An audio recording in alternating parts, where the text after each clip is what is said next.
I'd like to welcome you all to the webinar on cyber resiliency in global context and its importance in Nepal.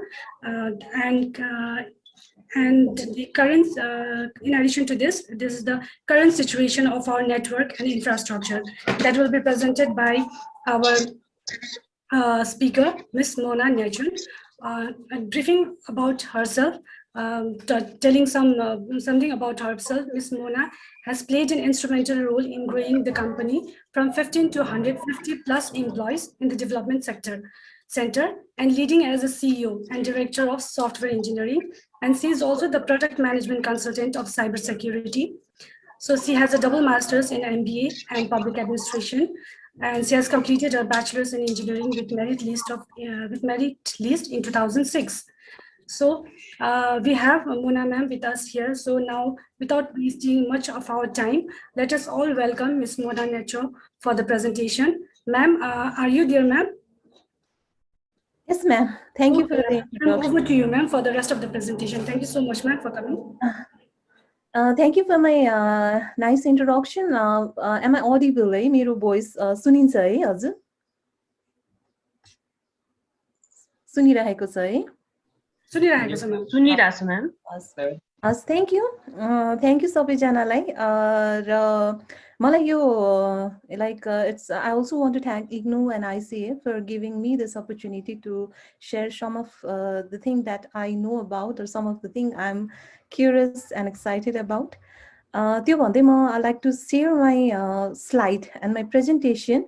And I said by ma'am, I'll be happy to respond to your query at the end. Maybe we can start with giving some sessions on this one. And queries also, we can also take all those at the end as well. So let me start by sharing my presentation first. Okay. So मेरो बारेमा त भनिसक्नु भएको छ. So I'm Mona Nejun. I'm in this IT field from last 15 years, working in various software development companies in and out of Nepal. So मैले धेरै यो software development and then I'm also working in the cybersecurity field. त्यो भन्दै म आजको topic cyber resilience मा केही कुरा भन्न चाहन्छु. हैन यो साइबर सिक्युरिटी भनेको चाहिँ अहिलेको एकदम ग्रोइङ टेक्नोलोजी पनि हो जसमा चाहिँ धेरै आईटी प्रोफेसनल्सहरुको अहिले इन्ट्रेस्टहरु पनि देखिरहेको छ त्यसैगरी अहिले यो धेरै यो साइबर सिक्युरिटी रिलेटेड इन्सिडेन्ट्सहरु भइराख्दाखेरि धेरै मानिसको चाहिँ यसतिर इन्ट्रेस्ट के हो त यो हैन यसमा के भइराका छन् कस्तो खालको थ्रेट्सहरु छ हाम्रो देशलाई इन्टरनेशनली के कुराहरु भइराको छ भन्ने कुराहरु पनि धेरैतिरबाट इन्ट्रेस्टहरु चाहिँ देखि नै रहेको पाइन्छ हैन यस सिलसिलामा भएर I like to give some information about the cyber resiliency हैन के हो त यो साइबर रेजिलियन्सी भनेको अनि यो साइबर सिक्युरिटी फिल्डमा के कस्तो इन्सिडेन्ट्सहरु भइराछन् हाम्रो अहिलेको पोस्चर कस्तो छ नेपालको र इन्टरनेशनल पोस्चर्स पनि कस्तो छ भन्ने कुरामा I'll be focusing on those sides. So when I speak about cyber security को बारेमा सुरु गर्नुभन्दा अगाडि I want to start with some general things हैन general हाम्रो लाइफ के कुराहरुबाट हामीले सुरु गरौँ हैन we human beings don't tend to think ourselves as vulnerable. हामीले कहिले पनि लाग्दैन कि we don't tend to think okay म छु के भयो भने त म अब के कुरा हैन मेरो सबै कुरा राम्रै भइराको छ I'm doing my normal job, I'm doing this, I'm doing that. So is there that we don't tend to think ourselves as vulnerable. हामीले कति न्यूजहरु हेर्छौं हैन कति धेरै केसेसहरु भइराको छ not just in IT हैन अब अरु क्रिमिनल केसेसहरु देख्दाखेरि पनि हामीले sometimes we don't tend to think ourselves as vulnerable. But what happens is there's sometime we get sick. हामी sick huन्छौं we get to have this natural disaster यही pandemic situation मा हेर्दाखेरि अब 2 वर्ष अगाडि अब जुन डिसेम्बर तिर आउँदाखेरि होला कुन बेलामा हामीले सोचेका थियौँ होला त अब नेपालमा पनि यस्तो सिचुएसन हुन्छ चाइनामा भइसकेपछि भनेर होइन। अब त्यसपछि हुँदाहुँदै अब कस्तो पनि सम्म पनि भयो भने अहिले त अब हामीले आफैले पनि बिहोर्न पर्ने सिचुएसन्सहरू आयो होइन। त्यो भइसकेपछि and then we only get to realise at that time is yes, the things could happen to us. We get to understand that we can become sick, we can have lots of natural disaster, we can get old. And at that time, we also realize that we cannot control everything. We can just wait for what, we can just prevent on what things can happen to us, but we cannot control everything. The thing that we can only do is plan on what to do if this thing happened to me, how to make us secure and safe in all those regards of things that could happen to us, and plan for everything that we can do if those things happens to us. यसै गरी हाम्रो सिचुएसनमा पनि यो अहिले world वारहरू जति पनि भइरहेका छन्, अब पहिलाको केसेसमा if you know about all of those things, अब हाम्रो अहिले जति world war first world war second जति पनि अब हेर्दाखेरि I'm also fascinated by all of them thing होइन। कति बन्दुक कसको बलियो छ, सोल्जर्स कसको बलियो छ, त्यसपछि अब न्युक्लियर वेपन्स न्युक्लियर वारको कुराहरू आयो होइन। अब बायो वेपन्सहरूको कुराहरू पनि आइ नै रहेको छ होइन। अब यो सबै हुँदाहुँदै एउटा अबको नयाँ थ्रेट आएको छ होइन, द्याट वी कल इन्टरनेट।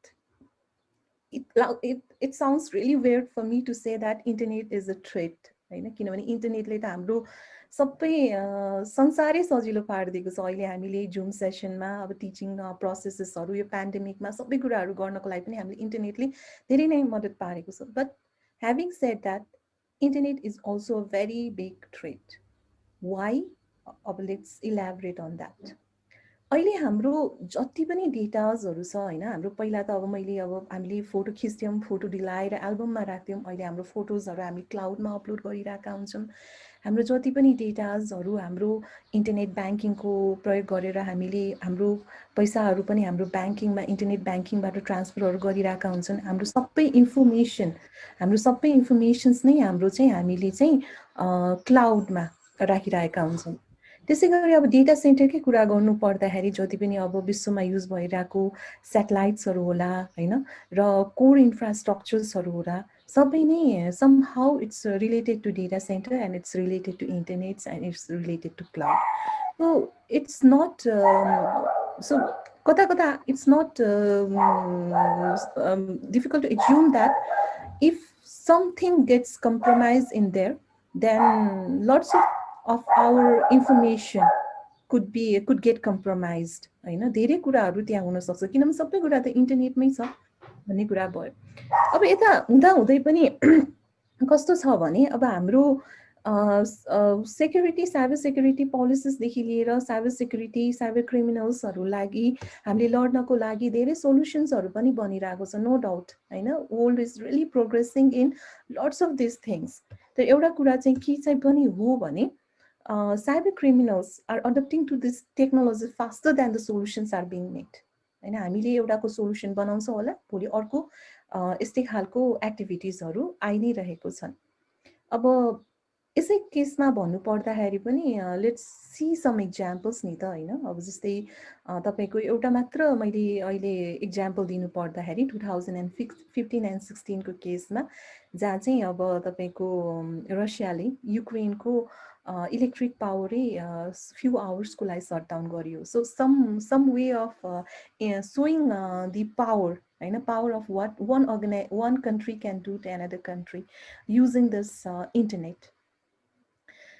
त्यही गरी अब यो जुन 2016 मै भएको एउटा युएसमा इलेक्सन होइन, युएस इलेक्सनको कुराहरू पनि धेरै ठाउँमा चाहिँ it has there is some stories of intervention into those US elections भन्ने कुराहरू पनि आइ नै रहेको छ होइन। अनि यो कुराहरू हुँदाखेरि चाहिँ so I'm just not talking about looting few thousand million rupees होइन, it's about changing the history, changing the political situation होइन, changing the power affiliation of international bodies and that with the power of internet। त्यही भएर नै अहिले cyber रिजिलियन्सको concept आएको छ. And what cyber resilience is thinking that there is always a possibility that our system could get compromised. Even if we do lots of things, there's always a possibility of having this breach. So that is, when you think about that, then that is a thinking towards cyber resiliency, so to speak of. So मेरो screen हजुरहरूलाई भिजिबलै होला होइन, मैले share गरिरहेको स्लाइडहरूमा. म चाहिँ I would like to start also with some of the incidents that have happened globally and link that somehow to our national incidents. जुन चाहिँ I also find is really interesting somehow to link what is happening internationally and somehow relating those things to what is happening in our national regime as well. So मैले एउटा यहाँ स्लाइडमा नरहे पनि I like to mention about that incident which happened in 2014. अब यो एकदम interesting and एकदम media coverage पाएको न्युज हो. इन 2014 कतिले सुन्नुभएको होला यो सोनी पिक्चर ह्याकको बारेमा होइन, जसमा चाहिँ अब 2014 भनेको त इट्स नियरली अब 7 years ब्याकको स्टोरी हो होइन, जहाँ चाहिँ लाइक त्यो ह्याकर्सहरूले चाहिँ जुन सोनीले रिलिज गर्न लागेको मुभीहरू छ 5वटा चाहिँ टोरेन्टमा सेयर गरिदियो होइन, जसको कारणले सोनीले धेरै नै लस बियर गर्नु परेको थियो होइन. आफूले रिलिज गर्न लागेको मुभी 5वटा सबै टोरेन्टमा एभाइलेबल हुँदाखेरि they suffered a big loss due to that. अब त्यही इन्सिडेन्टमा हेर्दाखेरि पनि कस्तो देखिएको थियो भने तपाईँको सोनीले चाहिँ त्यो टाइममा एउटा इन्टरभ्यू होइन कमेडी प्रोग्राम पब्लिस गरेको थियो, जस which featured about 2 journalists assassinating the North Korean leader Kim Jong होइन. त्यो एउटा स्टोरीको कमेडी अपकमिङ कमेडीको पब्लिस हुने बित्तिकै त्यो यो इन्सिडेन्ट भएपछि there was a buzz in media होइन, because it's not known who did that, but there's a buzz in media, is North Korea behind that attack or not भनेर there's a question mark on that. त्यसै गरी अब 2014 को यो Sony पिक्चरको hack पनि एकदम मिडियामा एकदम आएको रमाइलो एकदम पपुलर भएको इन्सिडेन्ट हो. अनि त्यसै गरी चाहिँ अब यो एउटा यसै नर्थ कोरियाको कुरा आउँदाखेरि यो एउटा हिडन कोब्रा ग्रुप को पनि धेरै कुराकानी रहन्छ, which is always believe to be in the back of having lots of attacks, launched attack against lots of organizations होइन. त्यो जुन चाहिँ अहिले 2017 मा हाम्रो ransomware WannaCry attack भयो, त्यसको पनि one of the suspect is these APT groups होइन. अब त्यसै गरी अर्को एकदम पपुलर इन्सिडेन्ट छ यो साइबर सेक्युरिटीको इन्सिडेन्टमा, जुन चाहिँ नेपालमा पनि धेरै पपुलर छ. द्याट इज अब यो मैले त्यो अघि नै युक्रेनको त तपाईँलाई भनि नै सकेँ. 2015 and 16 मा जुन यो फर्स्ट पिक्चरमा तपाईँले देख्नु भइरहेको छ, 2015-16 मा युक्रेनको जुन पावर ग्रिड अट्याक फ्यु आवर्सको लागि सटडाउन भयो, that's also took like I of lot of personal lot of countries in that incident. त्यसपछि यो 2016 को जुन बङ्गलादेश ब्याङ्क हेस्ट भन्ने छ, यसले पनि एकदम ठुलो मिडिया कभरेज पायो, किनभने this was related to money होइन. अब जुन हाम्रो बङ्गलादेश ब्याङ्क हेस्ट भनेर कस्तो थियो भने the hackers was targeting to loot $951 million होइन, तर that time they were able to loot 80 million from that bank होइन त्यो टाइममा. अनि त्यो पनि कसरी त स्विफ्ट ब्याङ्किङ अट्याक गरेर.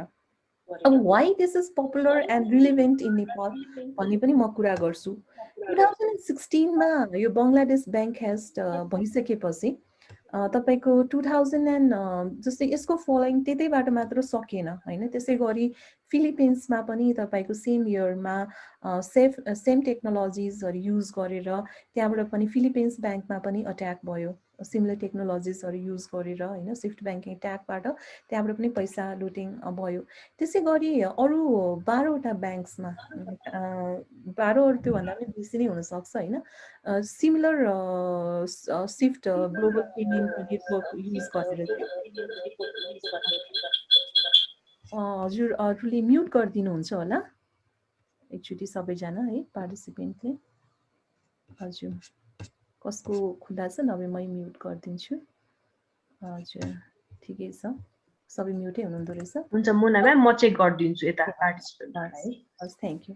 अब त्यसै गरी तपाईँको कस्तो पनि भयो भने यो बङ्गलादेश ब्याङ्क जुन फिलिपिन्स ब्याङ्कको कुरा गरेँ, जसमा तपाईँको 12वटा भन्दा बेसी ब्याङ्कहरू maybe around that time was a victim, जसमा चाहिँ स्विफ्टले नै आफैले चाहिँ they also promise to improve their security होइन, आफ्नो सेक्युरिटी सिस्टम चाहिँ इम्प्रुभ गर्ने र टाइटन गाइडलाइन्सहरू टाइटन गर्ने पनि एउटा न्युज पनि निकाल्यो। अब त्यसै गरी 2017मा के भयो त, यही स्विफ्ट ब्याङ्किङ अट्याक 16तिर आइसकेको अट्याक सिमिलर कुरा युज गरेर चाहिँ 2017मा चाहिँ नेपालमा पनि सेम केस भयो।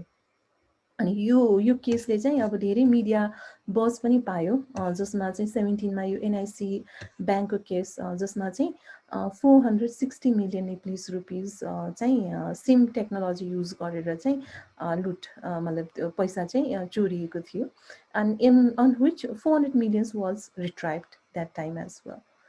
अब त्यही गरी नेपालको कन्टेक्स्टमा यस्तो गरी धेरै इन्सिडेन्टहरू त्यो इन्टरनेसनली भए पनि इन्टरनेसनली जे भइरहेको छ त्यही कुरा चाहिँ सेम मार्भर्सहरू युज गरेर सेम ह्याकिङ टेक्निक्सहरू युज गरेर नेपाल पनि धेरै केसेसहरू छिरिएको इभिडेन्स इन्सिडेन्ट्सहरू चाहिँ ग्रोइङै छ। अब तपाईँहरूलाई एकदम पपुलर थाहा पाएको यो 2017मा यो ऱ्यान्समवेयर अट्याक होइन, ऱ्यान्समवेयर अट्याक जसले चाहिँ जस्तै डेटा इन्क्रिप्ट गरेर अनि त्यसपछि ऱ्यान्सम या पैसा माग्ने डिक्रिप्ट गर्नको लागि पैसा माग्ने, त्यो पनि नेपालको पनि न्युज पोर्टलदेखि लगायत धेरै अर्गनाइजेसनहरू चाहिँ यसको भिक्टिम भएको थियो होइन। त्यसै गरी अरू पनि धेरै केसेसहरू छ, let me go back come in to detail. अब त्यसै गरी अहिले यो एटिएमको केस पनि एकदम धेरै पपुलर न्युजहरूमा सबै आएको थियो होइन।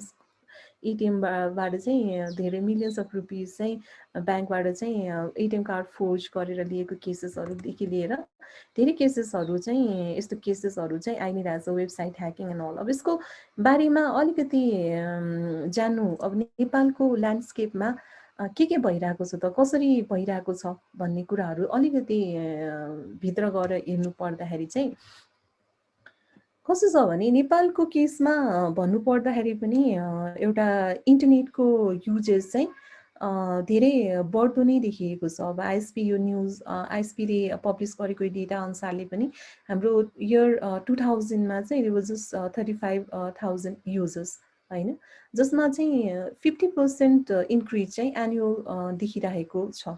जस्तै अनि त्यस्तै गरी 10 फोल्ड्स इन्क्रिज 10 टाइम्सले 2009 गरेर यसको इन्टरनेट र हाम्रो मोबाइल जति पनि अब सोसियल मिडियाको पपुल्यारिटीले होला होइन, यो कारणले गर्दा हाम्रो नेपालमा इन्टरनेटको युजेस चाहिँ एकदम बढ्दो नै छ। अब यो एकदम यही बेलामा कुन बेलामा चाहिँ ठ्याक्कै फर्स्ट इन्सिडेन्ट भयो भनेर ठ्याक्कै भन्न चाहिँ गाह्रो नै छ।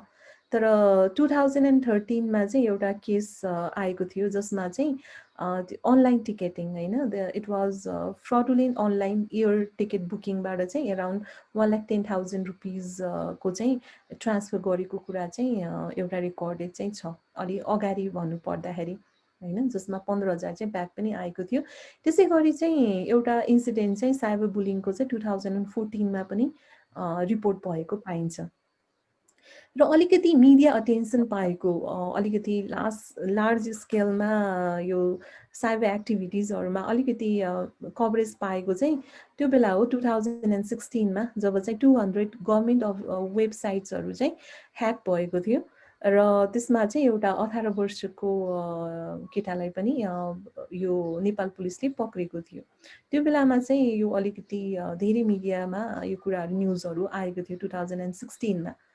त्यसै गरी अब 2017 मा चाहिँ अब 58 गभर्मेन्ट वेबसाइटहरू चाहिँ पनि ह्याक भएको केस भयो 2017 मा भएको केसहरू हैन। 2017 मा डिपार्टमेन्ट अफ पासपोर्टदेखि लिएर नेपाल ल कमिसन यस्तो धेरै ठाउँको यो वेबसाइटहरू ह्याकिङ हुने कुराहरू भयो। त्यसै गरी रिसेन्ट फ्यु इयर्स ब्याक गरेको एउटा स्टडीमा पनि हाम्रो नेपालको पेमेन्ट गेटवेज र इ ब्याङ्किङको पनि धेरै क्लिक च्याकिङ र सेक्युरिटी फ्लजहरू चाहिँ भेटाइएको पाइएको थियो हैन। अनि यो 2017 मै मैले तपाईहरुलाई कुरा गर्दाखेरि यो ऱ्यान्समवेयरको पनि घटनाहरू एकदमै पपुलरहरू भइरहेको थियो, जसमा चाहिँ अब अनलाइन न्युज पेपर हाम्रो यो अनलाइन खबर.com पनि भिक्टिम भएको थियो त्यो बेलामा 2017 मा। त्यस्तै गरी चाहिँ अब अरू पनि हाम्रो इन्सिडेन्ट्सहरू चाहिँ अब भइरहेकोमा चाहिँ मैले यो एनआइसिएसिआई ब्याङ्कको केस त भनिहालेँ हैन, जसमा चाहिँ 450 मिलियन रुपिसको टार्गेट गरेर SWIFT banking attack which kind of related to Bangladesh bank has back in 2016 internationally. त्यसपछि 2019 मा जुन एटिएमको केस भयो, that's also took a very hype. अनि अल्सो त्यसमा चाहिँ अब कस्तो नि भयो भने जति पनि हार्डवेयर छ सबै नै रिप्लेस गर्ने केसेस पनि आयो। सो यसबाट पनि हामीले के चाहिँ हेर्न सक्छौँ भने इन्सिडेन्ट भएपछि यसको धेरै एक्सपेन्सिभ देखियो, किनभने हार्डवेयरै सबै ठाउँमा रिप्लेस गर्नुपर्ने भएपछि एउटा एक्सपेन्सिभ चाहिँ त्यता पनि देखियो, जुन यसलाई मिटिगेट गर्नको लागि गर्नुपर्ने स्टेप्सहरूमा त्यो पनि देखियो। अब भर्खरै भएको यो भाइनेटको कम्युनिकेसन जसमा 160,000 कस्टमरको डेटा लिक भएको होइन, जुन त्यो पनि एकदम अब त्यो धेरै आइरहेकै केसेसहरू हो होइन। अब आइटीमा लाग्ने नलाग्ने धेरैले नै यो न्युजहरू पाइ नै रहेको छौँ। अब अनि अर्को अब अहिले फुडमान्टुको डेटा लिक भएको 2020 मार्चमा, यो चाहिँ रिसेन्ट नै हो होइन। यसमा यो केसेसहरू पनि आइ नै रहेको छ नेपालको केसमा भन्नुपर्दा। अब ग्लोबल कन्टेक्स्टमै अब मैले तपाईँलाई डेटा दिएको जस्तो मात्र हुन्छ होइन, तर अब आफू तपाईँले डेटै हेर्नु पर्दाखेरि पनि होइन 2014 मा जुन डेटा ब्रिच 23% रोज भएको भन्ने छ होइन, जसमा चाहिँ 2014 देखि नै अलिकति इन्सिडेन्टहरू चाहिँ इन्टरनेसनली पनि अलिकति कभरेजहरू पाएको भन्ने कुराहरू देखिन्छ होइन। 2014 मा पछि चाहिँ त्यहाँ त्यो टाका इन्टरनेसनली के भयो भने तपाईँको 6 लार्ज कम्पनी मध्ये एभ्री 5 कम्पनीजहरूमा चाहिँ अट्याकहरू चाहिँ देखियो त्यो टाइममा होइन। अनि त्यसपछि 2014 मै तपाईँको 370 million new pieces of malware were introduce होइन। एकदमै धेरै थ्रेट्सहरू पनि 2014 मा चाहिँ देखिसकिएको टाइम चाहिँ हो। त्यसै गरी अब अहिले चाहिँ अब ग्लोबल इन्स्योररले पनि 400 बिलियन चाहिँ अब यो एभ्री इयर चाहिँ बिजनेसहरूले चाहिँ इन्भेस्ट गर्नुपर्ने खालको कुराहरू पनि ल्याएको छ। गार्टनरले पनि एउटा रिसर्चमा चाहिँ साइबर सेक्युरिटीको 10% ग्रोथ एभ्री इयर, र अहिले चाहिँ गार्टनर ग्लोबले चाहिँ 170 बिलियन चाहिँ साइबर सेक्युरिटीमा मात्र इन्भेस्ट गर्छ भन्ने न्युज पनि पब्लिस गरेको छ। अब यो भयो 2016 र अलिकति पुरानो। अब अहिलेको मात्र तपाईँले अहिले यही मन्थ र लास्ट मन्थको मात्र तपाईँले न्युज फलो गर्नुभयो भने पनि होइन, एपेक रिजन भन्छ। एपेक रिजनमा यो जुन 13-14 कतिवटा देशहरू पर्छ, नेपाल पनि पर्छ त्यसमा, जसमा चाहिँ लास्ट इयरको अहिले मे र यो इयरको मेमा कम्पेयर गर्ने हो भने पनि साइबर अट्याकहरू चाहिँ 168% बढेको देखिएको पाइएको छ इन 1 इयर के। अब अहिले चाहिँ कस्तो पनि भयो भने मेबी यो पेन्डेमिकले गर्दा पनि होला होइन, सबै कामहरू अब अनलाइन धेरै नै भएको छ, सबैजनाले कामहरू अनलाइनै धेरै गर्न थालेकोले पनि that could be one of the reason होइन। अब मेमा मात्र अब तपाईँको कस्तो भने 53%ले चाहिँ साइबर अट्याकहरू इन्क्रिज भएको पाइरहेको छ होइन। अब त्यो भनेको चाहिँ एकदम सिग्निफिकेन्ट हो कि अब अप्रिल र मेमा मात्र, भनेको मतलब एक महिनामा 20 यो one month ब्याकको मात्र कुरा हो। अहिले अप्रिल यो मे र अप्रिलमा पनि तपाईँको 53% साइबर अट्याकहरू इन्क्रिज भइरहेको पाइरहेको छ होइन। त्यसै गरी अब कस्तो कस्तो खालको अट्याक्सहरू भन्दा पनि त्यही ऱ्यान्समवेयर होइन, अनि एक्सेस्टोर्जनहरू भयो होइन, यस्तै खालको चाहिँ इन्क्रिज, जसमा चाहिँ 26% मेमै मात्र तपाईँको 26%ले लास्ट इयरको भन्दा चाहिँ त्यो पर्सेन्टेजले चाहिँ तपाईँको बढ्दो पाइरहेको छ। एभ्री विक तपाईँको 1245वटा होइन अट्याक्सहरू चाहिँ अट्याक रिजनमा देखिरहेको छ अहिले। सो दिस डेटाबाट चाहिँ कस्तो छ भने अहिलेको चाहिँ इन्सिडेन्टहरू हेर्दाखेरि चाहिँ कस्तो पनि देखिन्छ भने एकदम इन्सिडेन्टहरू चाहिँ बढिरहेको हो कि भन्ने पनि देखिरहेको छ कि। अब यही इन्सिडेन्टमा मलाई अघि 2016को त्यो हाम्रो स्विफ्ट ब्याङ्किङ अट्याकको कुरा गर्दाखेरि कस्तो नि भयो भने हामीले कता कता चाहिँ एउटा के पनि देखिएको थियो भने त्यो ब्याङ्किङ अट्याक हुँदाखेरि जुन मार्वेयरहरू युज भएको थियो, त्यो मार्वेयरहरूको एनालाइसिस गर्दाखेरि होइन, त्यो मार्वेयरहरूको कोड चाहिँ सिमिलर चाहिँ कहाँ पाएको थियो भने 2009मा एउटा साउथ कोरिया युएस गभर्मेन्टहरूलाई जुन अट्याकहरू भएको थियो होइन, त्यसको कोडसँग सिमिल्यारिटिज चाहिँ कोडिङहरू पनि देखिएको एउटा न्युज पनि आएको थियो। त्यसै गरी अब लास्टको अक्टोबरतिरै होला, अहिले चाहिँ नेपालमा पनि अहिले यो हिडन कोब्राको एक्टिभिटिजहरू चाहिँ एकदम धेरै भइरहेको पाइन्छ भन्ने न्युज पनि पब्लिस भएको थियो इन्टरनेसनली होइन। अब Nepal because of being in between India and China होइन, त्यो कारणले गर्दाखेरि पनि धेरै देशको चाहिँ आँखा नेपालमा हुने र नेपालमा पनि यस्तो एक्टिभिटिजहरू चाहिँ बढिरहेको हो कि भन्ने कुराहरू चाहिँ आइरहेकै छ होइन। अब एउटा न्युज भर्खर यो जुनकै न्युज, यो हालसारै यो जुनकै न्युजमा एउटा के पनि आएको छ भने यो चाइनिज एपिटी ग्रुपले चाहिँ साउथ इस्ट एसियन गभर्मेन्टहरूलाई चाहिँ ब्याकडोरहरू चाहिँ पहिलेकै ब्याकडोरहरू युज गरेर विन्डोजमा अट्याकहरू गर्ने, जसबाट चाहिँ तपाईँको विन्डोजको स्क्रिनसट्सहरू लिन मिल्ने होइन, फाइलहरू एडिट गर्न मिल्ने, अनि रिमोटली कमान्डहरू चलाउन मिल्ने खालको त्यस्तो कुराहरू चाहिँ गर्न मिल्ने खालको चाहिँ टार्गेटहरू बनाइरहेको र गरिरहेको कुराहरू चाहिँ भर्खरै पनि न्युजमा आइरहेको छ। अब यो एपिटी ग्रुप भनेर के हो भनेर भन्दाखेरि जस्तै अघि अब मेबी यो नर्थ कोरियाको यो हिडन कोब्रा ग्रुप भने जस्तै चाइनाको चाइनिज एपिटी ग्रुप भनेर यसरी स्टेट एफिलिएटेड धेरै ग्रुपहरू 8-9वटा जस्तै छ होला पपुलर ग्रुप्सहरूमध्ये यिनीहरू ग्रुप्सहरू पर्छन् होइन, जुन चाहिँ अहिले यो जुनकै मात्र न्युजमा पनि आइरहेको कुरा हो। त्यसै गरी यो फ्यु मन्थ्स भयो, यसमा अर्को एउटा न्युज आइरहेको चाहिँ कस्तो पनि छ भने हाम्रो क्लाउडमा धेरै जस्तो कुराहरू सबै क्लाउडमा होस्टेड हुन्छ।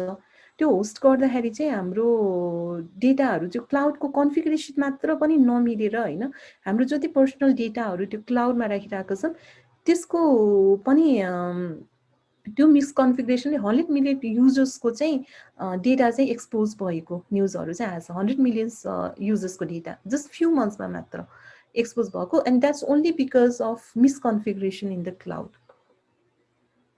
अब यो भनिराख्दाखेरि म अलिकति ब्याकबाट अगाडि आएँ होइन। अब मैले त्यही भनिहालेँ, अब जस्तै अब हाम्रो सुरु त अब कहाँबाट भयो नभने नेपालमा 2013देखिको फ्यु केसेस, वर्ल्ड वाइडमा पनि 2014देखि होइन 16 हुँदै धेरै केसेसहरू चाहिँ अब इन्टरनेसनली ह्याड पाएको केसेसहरू आउँदा अब धेरै अगाडिको कुरा होइन, यो साइबर इन्सिडेन्ट्सहरू हुन थालेको भनेको चाहिँ अहिले नेपालमा त झन् धेरै रिसेन्टै हो। अब पहिला त हुन्थ्यो वेबसाइट ह्याक नहुने होइन, पहिला पनि हुन्थ्यो, तर हुन्थ्यो खासै कसैले मतलब पनि गर्दैन थियो, भयो सक्यो भन्यो त्यही कोड ब्याकअप लियो रिभर्ट गरिसक्यो। तर अहिले चाहिँ त्यसको धेरै रिस्क र थ्रेट्सहरू जबदेखि अब मनी नै लिन थाल्यो ब्याङ्कबाट, एटिएमबाट ठिप्टै हुन थाल्यो, त्यसपछि चाहिँ अलिकति त्यतातिर चाहिँ अटेन्सन गएको हो कि भन्ने जस्तो पनि देखिन्छ। यो चाहिँ मैले आज बिहान मात्र लिएको एउटा लाइभ रिपोर्ट हो चेक पोइन्टको है। तपाईँले अब यो पिक्चरमा हेर्नुभयो भने टप टार्गेटेड कन्ट्रिज भनेर चेक पोइन्टले रिलिज गरेको छ। उसको चाहिँ यो लाइभ स्ट्रिम चाहिँ हामीले लाइभ साइबर थ्रेट म्याप चाहिँ हामीले हेर्न सक्छौँ होइन, जसमा चाहिँ नेपाललाई चाहिँ नम्बर 1मै राखेको छ। मैले 1-2 मन्थ्स ब्याक हेर्दाखेरि पनि नेपाल नम्बर 1मै थियो होइन। आजको दिनमा हेर्दाखेरि पनि अघि मात्रै हेर्दाखेरि अघिको रिपोर्टमा पनि अहिले नेपाल नम्बर 1 मै राखेको छ। And this is based on how many threats are coming in different countries होइन। कति धेरै अट्याक्सहरू भइरहेको छ, कति धेरै मालवेयर अट्याकहरू आइरहेका छन्, त्यसको बेसमा र सबै कुराहरू हेर्दाखेरि चाहिँ चेक पोइन्टले यो रिलिज गरेको, यो तपाईँहरूले अनलाइनै गएर लाइभ हेर्न पनि सक्नुहुनेछ होइन। र यसमा पनि यो चेक पोइन्टले पनि दिइ नै रहेको छ कि यो सबै कन्ट्रीहरूमा लाइभ नै तपाईँले कहाँ कहाँ चाहिँ कहिले कहिले के अट्याक भइरहेको छ, जस्तै मालवेयर अट्याकहरू कति भइरहेको छ, फिसिङहरू कतिवटा चाहिँ एक्सप्लोइट्सहरू कतिवटा कहाँ कहाँ गइरहेको छन् भन्ने तपाईँले लाइभ हेर्न सक्नुहुनेछ। त्यसै गरी अर्गनाइजेसन्सहरू जस्तै एडुकेसन, गभर्मेन्टमा, कम्युनिकेसनमा कहाँ कहाँ भइरहेछ। त्यसै गरी अब बोटनेट भनेपछि डिओएस अट्याकहरू भइरहेको हो कि फिसिङ अट्याकहरू भइरहेको हो कि म्याकडोरहरू के छ भन्ने कुराहरू पनि टप चाहिँ यसले अहिलेको लेटेस्ट डेटा चाहिँ यसले पब्लिस नै गरि नै रहेको पाउँछौँ। अब यसै गरी अब म अलिकति चाहिँ तपाईँहरूलाई चाहिँ अब कतिको इन्ट्रेस्टिङ लाग्छ लागेन थाहा भएन होइन। अलिकति चाहिँ तपाईँहरूलाई यो सम चाहिँ इन्फर्मेसन चाहिँ यो के छ त अहिलेको ट्रेन्डिङ हुन्छ नि क्रिमिनल एक्टिभिटिज, अब जस्तै साइबर सेक्युरिटीमा के कुराहरू चाहिँ अहिले ट्रेन्डिङ छ, कस्तो कस्तो कुराहरू चाहिँ भइरहेको छ भन्ने कुराहरूमा आउँदाखेरि चाहिँ अब साइबर क्राइम्सहरू त भइहाल्यो, भेरियस किसिमको साइबर क्राइम। त्यसै गरी चाहिँ अर्को भनेको साइबर बुलिङ। साइबर बुलिङ भन्ने पनि छ। साइबर बुलिङ भनेको सिम्पली तपाईँले सोसियल मिडियामा कसैलाई नराम्रो केही भन्ने होइन। अब त्यो जस्तै बुलिङ नर्मली अब स्कुलमा गएर स्टुडेन्टले एक आपसलाई बुली गर्छ भन्ने, अहिले चाहिँ सबै इन्टरनेटमा बुलिङ गर्ने त्यस्तो कुराहरू पनि बढिरहेको घटनाहरू होइन। साइबर ग्रुमिङ भनेको इन्टरनेट युज गरेर बच्चादेखि लगायत अरूहरूलाई चाहिँ सेक्सुअल एक्टिभिटिजतिर या त्यस्तो चाइल्ड रिलेटेड घटनाहरू पनि बढी नै रहेको छ। फिसिङ भनेपछि अब कसैलाई चाहिँ फिसिङ इमेल्सहरू पठाएर स्पेड फिसिङहरू गरेर लिङ्कहरू क्लिक गरेर मालवेयरहरू त्यसमा इन्जेक्ट गर्ने घटनाहरू पनि भइ नै रहेको छ। अब साइबर बेटिङ भनेको केही लोभ लालच देखाएर होइन पनि सोसियल इन्जिनियरिङहरू गरेर चाहिँ क्रिमिनल एक्टिभिटिजहरू गर्ने, साइबर क्राइम्सहरू गर्ने एक्टिभिटिज, त्यस्तै गरी सेक्सटिङ, पोर्न कन्टेन्ट्सहरू यताउति सेयर गर्ने त्यस्तो कुराहरू चाहिँ अहिलेको इस्युज हो। अहिलेको इस्युजहरूमा यस्तो नै आइरहेको छ। अब यो साइबर अवेरनेसमा पनि कस्तो कस्तो खालको कुराहरू आइरहेको छ र हुनुपर्ने इन्फर्मेसन कस्तो कस्तो छ त, जुन चाहिँ अब नट जस्ट अब हामीलाई एकदम पढे लेखेको मान्छे र आइटीमै लागेको मान्छेहरूलाई मात्र होइन कि नर्मली जुनसुकै प्रोफेसनमा भए पनि समहाउ नो हाउ हुनुपर्ने टर्मिनोलोजिजहरू चाहिँ यति कम्पाइल गरेको छु होइन। एउटा पासवर्ड सेक्युरिटीको कुराकानी भयो, जुन चाहिँ अहिले नेपाल टेलिकमले पनि अहिले रिलिजै गरिरहेको छ। पासवर्ड सेक्युरिटीको लागि यो गर त्यो गर भनेर धेरै अहिले चाहिँ रिलिज पनि गरिरहेको देखिन्छ होइन। मल्टिफ्याक्टर अथेन्टिकेसन राख्ने, पासवर्ड एकदम राम्रो सेक्युर राख्ने, आफ्नो पासवर्ड कसैलाई सेयर नगर्ने। त्यसै गरी यो मालवेयरहरू कसरी आउँछ, के गर्ने, कसरी हुन्छ होइन, आफू कसरी मालवेयरको अट्याकमा पर्न सकिन्छ। ऱ्यान्समवेयरको कुरा, जुन चाहिँ ऱ्यान्समवेयर भनेपछि चाहिँ आफ्नो डेटाहरू इन्क्रिप्ट गरेर कसैले ऱ्यान्समहरू माग्ने त्यस्तो कुराहरू। एपिटिज भनेपछि अघि नै मैले एउटा चाइनिज एपिटिजको कुरा गरेँ, एडभान्स पर्सिस्टेन्ट थ्रेट्सहरू जुन आइ नै रहेको हुन्छ, त्यो कुराहरू पनि त्यसको एगेन्स्टमा हामीले आफ्नो प्रडक्टहरू कसरी राम्रो बनाउने एपिटिजहरूको त्यसमा। त्यसै गरी चाहिँ अब स्टेट एफिलिएटेड र अरू साइबर क्रिमिनल्सको अगेन्स्टमा चाहिँ हामी कसरी सेफ्टी लिने। त्यसै गरी यो वेलिङ अट्याक भन्छ होइन। वेलिङ अट्याक चाहिँ specially targeted in some sector, त्यसको बारेको नलेज। अनि सोसियल इन्जिनियरिङ भन्छ। सोसियल इन्जिनियरिङ भनेपछि चाहिँ के कुरा चाहिँ तपाईँलाई ट्रिक गरेर तपाईँको इन्फर्मेसन्सहरू लिने होइन सोसियली। अनि त्यसै गरी फिसिङ अट्याकहरू। अब यसमा म अलिकति जानु पर्दाखेरि चाहिँ फिसिङको बारेमा चाहिँ म यो अलिकति टर्मिनोलोजीहरू चाहिँ तपाईँहरूलाई अलिकति क्ल्यारिटी दिन्छु होइन। म टाइम पनि हेरिरहेको थिएँ त्यही। अब यसमा तपाईँहरूलाई भन्नुपर्दा फिसिङ चाहिँ धेरै सो अब धेरैले थाहा नै होला जस्तो लाग्छ मलाई, इनकेस तपाईँहरू आइटीमा हुनुहुन्छ भने त होइन। अब या नभए कम्प्युटरसँग रिलेटेड या कतै पनि हुनुहुन्छ भने इमेल चलाउनुहुन्छ भने चाहिँ यो कुरा तपाईँहरूलाई थाहा नै होला होइन। अब जस्तै धेरै अहिले फिसिङ इमेल्सहरू आइराख्ने होइन। सेन्सिटिभ इन्फर्मेसन्स फिसिङ भनेको it's nothing then getting a sensitive information होइन आफ्नो कुनै अरू अर्गनाइजेसनले आफ्नो सेन्सिटिभ इन्फर्मेसन बाई इलेक्ट्रोनिक कम्युनिकेसनको थ्रु लिनेलाई नै फिसिङ भन्छ जसमा चाहिँ अहिले यो spear phishing clone whale link manipulation filter invasion र वेबसाइट फर्जरी यिनीहरू चाहिँ अहिले भइरहेका इन्सिडेन्ट्सहरू चाहिँ यिनीहरू हुन् होइन यसमा चाहिँ अब स्पेयर फिसिङ भनेको चाहिँ कुनै एउटा स्पेसिफिक मान्छेलाई चाहिँ तपाईँले इमेल पठाउने इमेल पठाएर चाहिँ तपाईँले त्यसको इन्फर्मेसन्सहरू लिन खोज्ने त्यस्तोलाई चाहिँ स्पेयर फिसिङ भयो क्लोन फिसिङ भनेको चाहिँ एउटा जस्तै मैले चाहिँ एज एन एउटा नेपाल ब्याङ्कबाट मेल पठाएको भनेर मेल पठाउने but I am not sending that mail from Nepal bank अनि त्यस्तै खालको देखिने खालको इमेल कन्टेन्टहरू बनाएर क्लोन फिसिङ गर्ने वेलिङ भनेको चाहिँ अब कुनै एउटा सिनियर एक्जिक्युटिभ्स सिइओ र डिरेक्टरहरूलाई टार्गेटिङ गरेर ठुलो अफिसियल्सहरूलाई टार्गेटिङ गरेर चाहिँ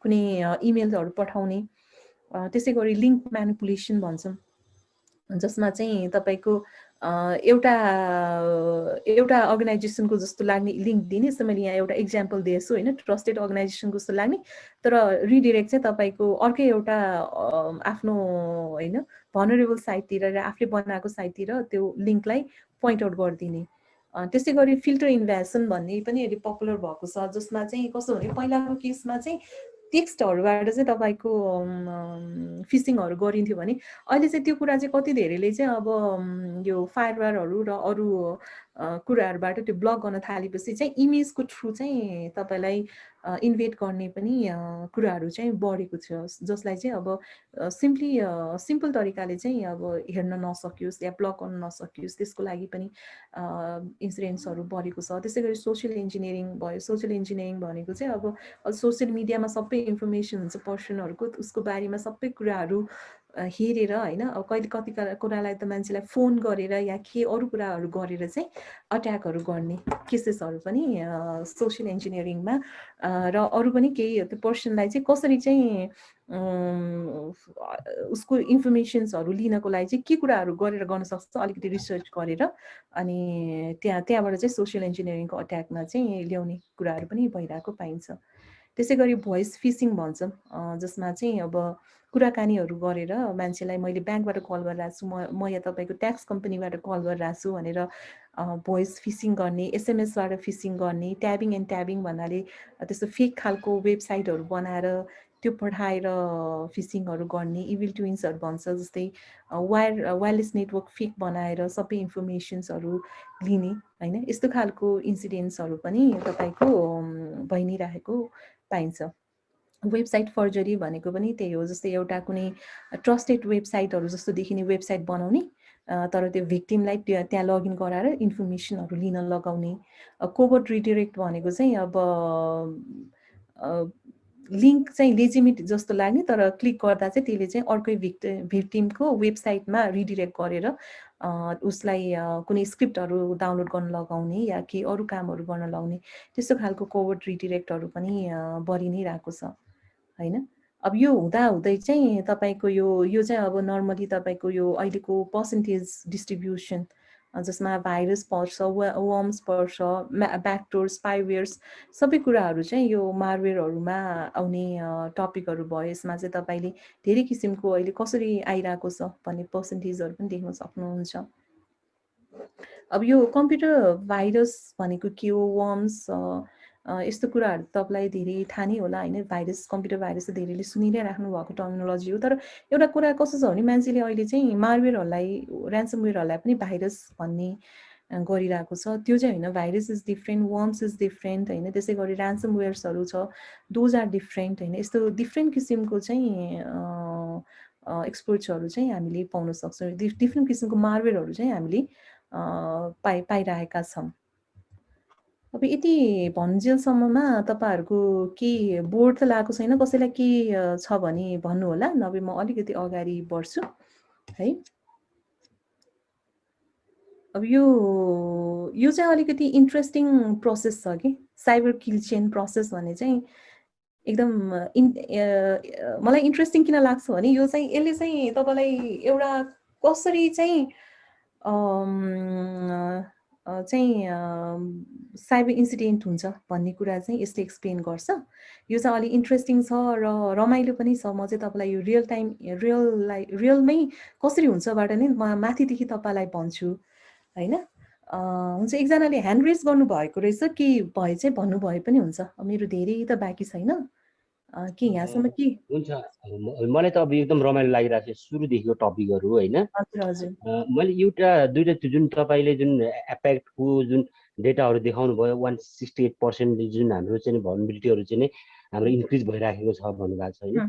हजुर यसमा चाहिँ हामीले ठ्याक्कै चाहिँ यो कुन रिसोर्सबाट चाहिँ यो आएको हो त्यो भन्यो भनेदेखिमा चाहिँ होइन यो चाहिँ नि यो के अरे ठ्याक्कै चाहिँ यो हामीले जेन्युन हो भनेर चाहिँ हामीले चाहिँ कसैले भन्दाखेरि पनि हुन्छ। म हजुरहरूलाई म रिफरेन्स पठाइदिन्छु। यो रिफरेन्स तपाईँले भन्नुभएको त्यो डेटा चाहिँ चेक पोइन्टले पब्लिस गरेको छ, चेक पोइन्टले आफ्नो वेबसाइटमै राखेको छ यो डेटा। त्यसै गरी अरू पनि डेटा जस्तै कति चाहिँ गार्टनरले पब्लिस गरेको डेटा छ, कति चाहिँ अब नेपालको डेटाहरू चाहिँ अब नेपाल टेलिकमले पब्लिस गरेको डेटाहरू रिपोर्टहरूमा छ होइन। तर तपाईँहरूलाई रिफरेन्स चाहिन्छ भने म सेयर चाहिँ गरिदिन सक्छु। तर तपाईँले भन्नुभएको त्यो इन्सिडेन्ट जुन कति पर्सेन्ट इन्क्रिज भइरहेको छ अहिलेको यो 2021 मा, यो चाहिँ चेक पोइन्टको रिपोर्टहरूमा छ। ए हुन्छ, हस् हस्, हुन्छ, थ्याङ्क यू। Thank you. अनि त्यसै गरी गार्टनरले पनि यस्तो पब्लिस चाहिँ गरिरहेका हुन्छ। उसले पनि धेरै यस्तो जस्तै गार्टनरले चाहिँ मोस्टली चाहिँ त्यसमा पब्लिस गर्छ। जस्तै कति इन्भेस्ट गरेको जुन त्यो इन्भेस्टमेन्टको त्यो जुन छ फिनान्सियल कुराहरू चाहिँ धेरै छ, त्यो चाहिँ गार्टनरको पब्लिस हो। ए हुन्छ, हस्। गार्डनरको त म अलि बेला बेलामा हेरिरहेको हुन्छु होइन, गार्डनरको सिसाको हेरिरहेको हुन्छु होइन। यो चेक पोइन्ट चाहिँ मलाई थाहा छैन, मैले अहिले हेरेँ, जस एकदम राम्रो रहेछ। हस् हस्, thank you for the question. हुन्छ, अब त्यसै गरी चाहिँ अब अर्को यो एउटा साइबर किल चेन भन्ने प्रोसेस छ। म आफैलाई पनि इन्ट्रेस्टिङ लाग्ने, खास म आफै इन्भल्भ भएर यसमा चाहिँ हामीले टेस्ट केसेसहरू पनि गरेको थियौँ हामीले। म चाहिँ लक पोइन्टमा हामीले काम गर्दाखेरि चाहिँ एउटा म्याजिक क्वाड्रेन्ट गार्टनरकै हामीले यो म्याजिक क्वाड्रेन्टको लागि काम गरेको थियौँ स्विडिस गभर्मेन्टसँग। त्यसमा यो पुरै चेनमा पनि काम गर्ने मौका पनि पाएका थियौँ। म चाहिँ साइबर सेक्युरिटी कम्पनीमै 9-10 वर्ष काम गर्दाखेरिको एक्सपिरियन्समा यसमा चाहिँ यो कस्तो छ भने यो टर्मिनोलोजी धेरैले सुनेको हुन्न, तर जो अब यो साइबर सेक्टरमा लागिरहेको हुन्छ उहाँहरू त धेरैले थाहा नै भइरहेको छ। अब म यसमा चाहिँ अलिकति तपाईँलाई यो टर्मिनोलोजी भन्दा पनि एउटा फ्लोबाट नै बुझाउन चाहन्छु, यो कसरी अट्याक हुन्छ भन्ने कुरा। अघि नै हामीले के अट्याक हुन्छ भन्ने कुराहरू त गऱ्यौँ होइन। अट्याक कसरी हुन्छ त भन्ने कुरामा यो 7वटा बाटो 7वटा चेन चाहिँ मानिन्छ होइन, जसरी चाहिँ अट्याक हुन्छ। म एउटा स्पेयर फिसिङको कुरा गरौँ होइन। अघि स्पेयर फिसिङ भनेको कुनै इमेल आउँछ होइन, इमेल आउनेदेखि लिएर त्यो कसरी हुन्छ त अर्गनाइजेसनमा सबै एट्याकहरू भन्दा फर्स्टमा चाहिँ रिकनेसेन्स भनिन्छ होइन। अब रिकनेसेन्समा चाहिँ कस्तो हुन्छ भने अट्याकरले के गर्नुपर्छ भने अट्याकरले चाहिँ अब मैले विक पोइन्ट्सहरू खोटाल्न थाल्छु कुनै पनि अर्गनाइजेसनमा मैले अट्याक गर्दैछु भने। लेट्स से फर इक्जाम्पल म चाहिँ अब अहिले कुनै एउटा ब्याङ्कमा अट्याक गर्न चाहन्छु भने म त्यो ब्याङ्कको के विक पोइन्टहरू निकाल्छु होला भने त्यहाँको इन्फ्रास्ट्रक्चरमा के विक छ, को पर्सनलहरू काम गर्छन् त्यहाँ अर्गनाइजेसनमा, के इमेल एड्रेस इमेलहरू म त्यसको अब जस्तै इमेल एक्सपोजहरू त हुन्छन् जति पनि अब तपाईँको इन्टरनेटमा कोले आफ्नो इमेल्सहरू कसैले सोसियल मिडियामा राखेको होला, कुनै वेबसाइटमा राखेको होला, सबै इमेल एड्रेसहरू कलेक्ट गर्छौँ होइन। अनि सोसियल मिडियामा गएर इमेल गर्छु होला, भिजिटिङ कार्डबाट इमेलहरू कलेक्ट गर्छु होला होइन। त्यो सबै एक किसिमको म अट्याकरहरूले चाहिँ त्यो एउटा चाहिँ विक पोइन्ट के हुनसक्छ त भनेर चाहिँ म रिकनेसेन्स गर्छु होइन। रिकनेसेन्स भनेको स्टडी होइन। म त्यो सबै विक पोइन्टहरू निकाल्छु, स्टडी गर्छु। त्यो फिजलाई चाहिँ हामीले रिकनेसेन्स फिज भन्ने भयो। त्यसपछि आएर सेकेन्डमा चाहिँ विपनाइजेसन भन्छौँ होइन। विपनाइजेसन भनेको अब चक्कु धार भनेर बुझे भइहाल्यो होइन। विपन युज गर्ने। विपनाइजेसन भनेपछि नि अब कस्तो भयो भने अब चाहिँ म के गर्छु त अब डिजाइन गर्छु, म वर्म बनाउने कि भाइरस बनाउने कि ट्रोजन हाउस बनाउने कि इमेल स्पुफिङको लागि कुनै मालवेयर बनाउने के बनाउने भनेर चाहिँ म विपन तयार पार्छु होइन। त्यसको लागि मैले अब इमेल पठाउने अट्याचमेन्टहरू म तयार पार्छु होइन। अब त्यो फिजलाई चाहिँ हामी विपनाइजेसन फिज भन्छौँ होइन, जसमा चाहिँ म विपन तयार गर्छु यो साइबर किचनमा। त्यसपछि हाम्रो थर्ड स्टेज हुन्छ डेलिभरीको। डेलिभरीको स्टेजमा चाहिँ कस्तो हुन्छ भने डेलिभरीको स्टेजमा चाहिँ हाम्रो चाहिँ क्रिमिनल्सहरूले चाहिँ अब त्यो जुन मैले बनाएको मारवेयर या मैले बनाएको EXE फाइल या मैले बनाएको DLL फाइल या whatever thing I make in the weaponization phase म चाहिँ त्यो डेलिभर गर्छु होइन। त्यो डेलिभर गर्नको लागि चाहिँ मैले त्यही विक लिङ्क्सहरू युज गर्छु। अब त्यो विक लिङ्क्स भनेको त मैले त्यो रिकनेसेन्स फेजमा मैले स्टडी गर्छु त्यो अर्गनाइजेसनको विक पोइन्ट के छ त भनेर होइन। मेबी उनीहरूको अब मेबी एउटा इक्जाम्पल दिउँ, कसैको वेबसाइटमै विक लिङ्क्स हुन सक्ला होइन। त्यहाँ चाहिँ मैले एट्याक गरेर एक्सेस एट्याक गरेर त्यहाँ मैले आफ्नो मार्वेल छिराउन सक्ने पनि हुन सक्ला। या नभए म चाहिँ अब अहिले एकदम चलेको इमेल स्पुफिङ भन्ने छ होइन। म त्यहाँ भएको अर्गनाइजेसनको इमेल इम्प्लोइजहरूको सबैको इमेल एड्रेसहरू कलेक्ट गर्छु र त्यो सब इमेलमा चाहिँ म एउटा लेजिटिमेट देख्ने इमेल एउटा क्रिएट गर्छु। ब्याङ्ककै HR डिपार्टमेन्टको नभए ब्याङ्ककै CEO को नभए ब्याङ्ककै कोही पर्सनलको म एउटा इमेल क्रिएट गरेर त्यहाँको सिग्नेचरहरू पनि लिएर म इमेल पठाउँछु। त्यो पठाएपछि लिङ्क एउटा पठाउँछु। त्यो लिङ्क क्लिक गर्ने बित्तिकै maybe I can develop in some way that if that person clicks the links then त्यसबाट चाहिँ मैले त्यो डेलिभरी मिलाउन सक्छु होइन। त्यहाँ चाहिँ अब म आफ्नो बनाएको मार्वेयरहरू डेलिभर गर्छु। त्यसपछि उसलाई लिङ्क क्लिक गर्न लगाएपछि त्यो मार्वेयर चाहिँ मेरो स्क्रिप्ट या समथिङ के हुन्छ त्यो चाहिँ उसको मेसिनमा म इन्स्टल गर्छु। त्यसपछि आउँछ इन्स्टलेसनको फेज होइन, जहाँ चाहिँ म त्यो डेटाहरू चाहिँ मैले पठाएको वेपनहरू चाहिँ इन्स्टल गर्न लगाउँछु। इन्स्टल गरिसकेपछि अब फेज आउँछ लेटर अफ मुभमेन्टको। लेटर अफ मुभमेन्ट भनेको कस्तो हुन्छ भने हामीलाई कति बेलामा एउटै ठाउँमा मात्र त्यो मार्वेयरहरू इन्जेक्ट गरेर पुग्दैन। कोही एउटा मान्छे भिक्टिम बन्छ होइन। एउटा मान्छेलाई मैले त्यो भिक्टिम बनाइसकेपछि सजिलो के हुन्छ भने ऊ त अब त्यो कम्प्युटर त्यो आफ्नो अर्गनाइजेसनको नेटवर्कमा त सबैसँग कनेक्टेड छ। त्यसपछि म चाहिँ के गर्छु भने अब त्यो एउटा मेसिनबाट बिस्तारै म सबै कम्प्युटर्सहरूमा चाहिँ लेटर मुभमेन्ट उसको नेटवर्कको थ्रु चाहिँ मुभमेन्ट गर्न लगाउँछु होइन। त्यसलाई चाहिँ म लेटर मुभमेन्ट भनेको छु। लेटर मुभमेन्ट गरेपछि चाहिँ कति कुरा चाहिँ कस्तो पनि हुन्छ नि, त्यही टाइममा अब प्रिभिलेज एस्केलेसनको कुरा हुन्छ। मैले अट्याक गर्दा एउटा नर्मल युजरलाई अट्याक गर्छु होला, तर त्यो नर्मल युजरबाट चाहिँ मैले प्रिभिलेज एस्केलेसन मतलब अलिक ठुलो अर्को हायर अथोरिटीको युजरको चाहिँ एक्सेस पाएर चाहिँ मैले त्यहाँबाट चाहिँ मैले अलिकति एडमिन क्रेडेन्सियल्सहरू पाएर मेबी त्यहाँको अलिक क्रिटिकल सर्भर्सहरूमा पनि म एक्सेस दिन्छु विथ प्रिभिलेज एस्केलेसन। कतैबाट केही मैले एक्सप्लोइट पाएँ भने त्यो लेटर मुभमेन्ट भएपछि and then command and control आउँछ। कमान्ड एन्ड कन्ट्रोलमा चाहिँ अट्याकरले चाहिँ त्यसपछि त्यहाँको कुनै क्रिटिकल डेटा हुनसक्छ, कुनै सर्भर हुनसक्छ, त्यहाँको चाहिँ कमान्ड पाउँछ र त्यहाँको कन्ट्रोल गर्न पाउँछ र उसले गर्न खोजेको एक्टिभिटिज जस्तै अब अर्को एक्टिभिटिज भनेको एक्सफिल्ट्रेसन हुनसक्छ।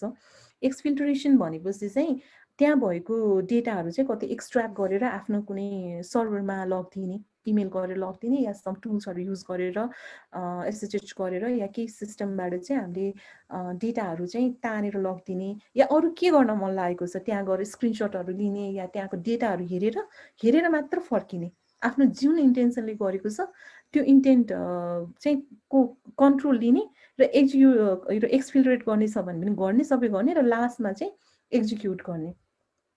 सो एक्जिक्युट भनेको चाहिँ आफ्नो कामहरू जे गर्ने उद्देश्यले आफूले मार्वेयरहरू त्यहाँ वेपनाइज गरेको र डेलिभरी गरेको त्यो कामहरू सकाउने र आफ्नो काम एक्जिक्युट गरेर आउने होइन। सो यो एउटा चाहिँ 7 stages of cyber kill chain भन्छौँ मिस, विच युजिङ विच हामीले चाहिँ नर्मली यो अट्याकहरू चाहिँ सर्फेस गरेर हुन्छ। अब यही कसले 7वटालाई कसैले 5वटा भन्ला, कसले 8वटा बनाउला होइन।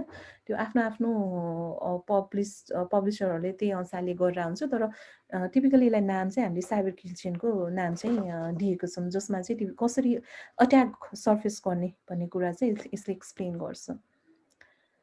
म अब यो फ्यु पोइन्ट्स अरू भन्नु पर्दाखेरि चाहिँ के मात्र भन्न चाहन्छु भने अब यो अहिले धेरै कुराहरू हुनसक्छ होइन। किन भनेर कुरा अब धेरै नै छ, म सबै समुद्रमै चाहिँ छिर्न चाहन्न, तर म फ्यु पोइन्ट्स मात्र भन्नु पर्दाखेरि चाहिँ कस्तो भने अहिले अब हाम्रो नेपालकै केसमा भन्नुपर्दा अब हामीले कति घरबाट काम गरेको या अफिसमै काम गरेकोहरूमा पनि अब हामीले एकदम महँगो खालको जुनमा सबै फिचर्सहरू भएको राउटर्सहरू युज गर्न नसक्ने, लोकल वाइफाइजहरू युज गर्ने हैन इन्फ्रास्ट्रक्चर त्यस्तो खालको इन्फ्रास्ट्रक्चरमा हामी काम गर्नु परिरहेको हुन्छ। अब हामीले अफिसको काम घरबाट इमेल अब घरको वाइफाईबाट इमेलमा अब सबै अफिसमा पो सबै फायरबाट सेक्युरिटी पोलिसिजहरू होला। अब घरमा बस्दा त्यो पोलिसिजहरू सेट नभएको केस हुनसक्छ, सबैको हुन्छ भन्ने छैन, नभएको केस हुन सक्ला।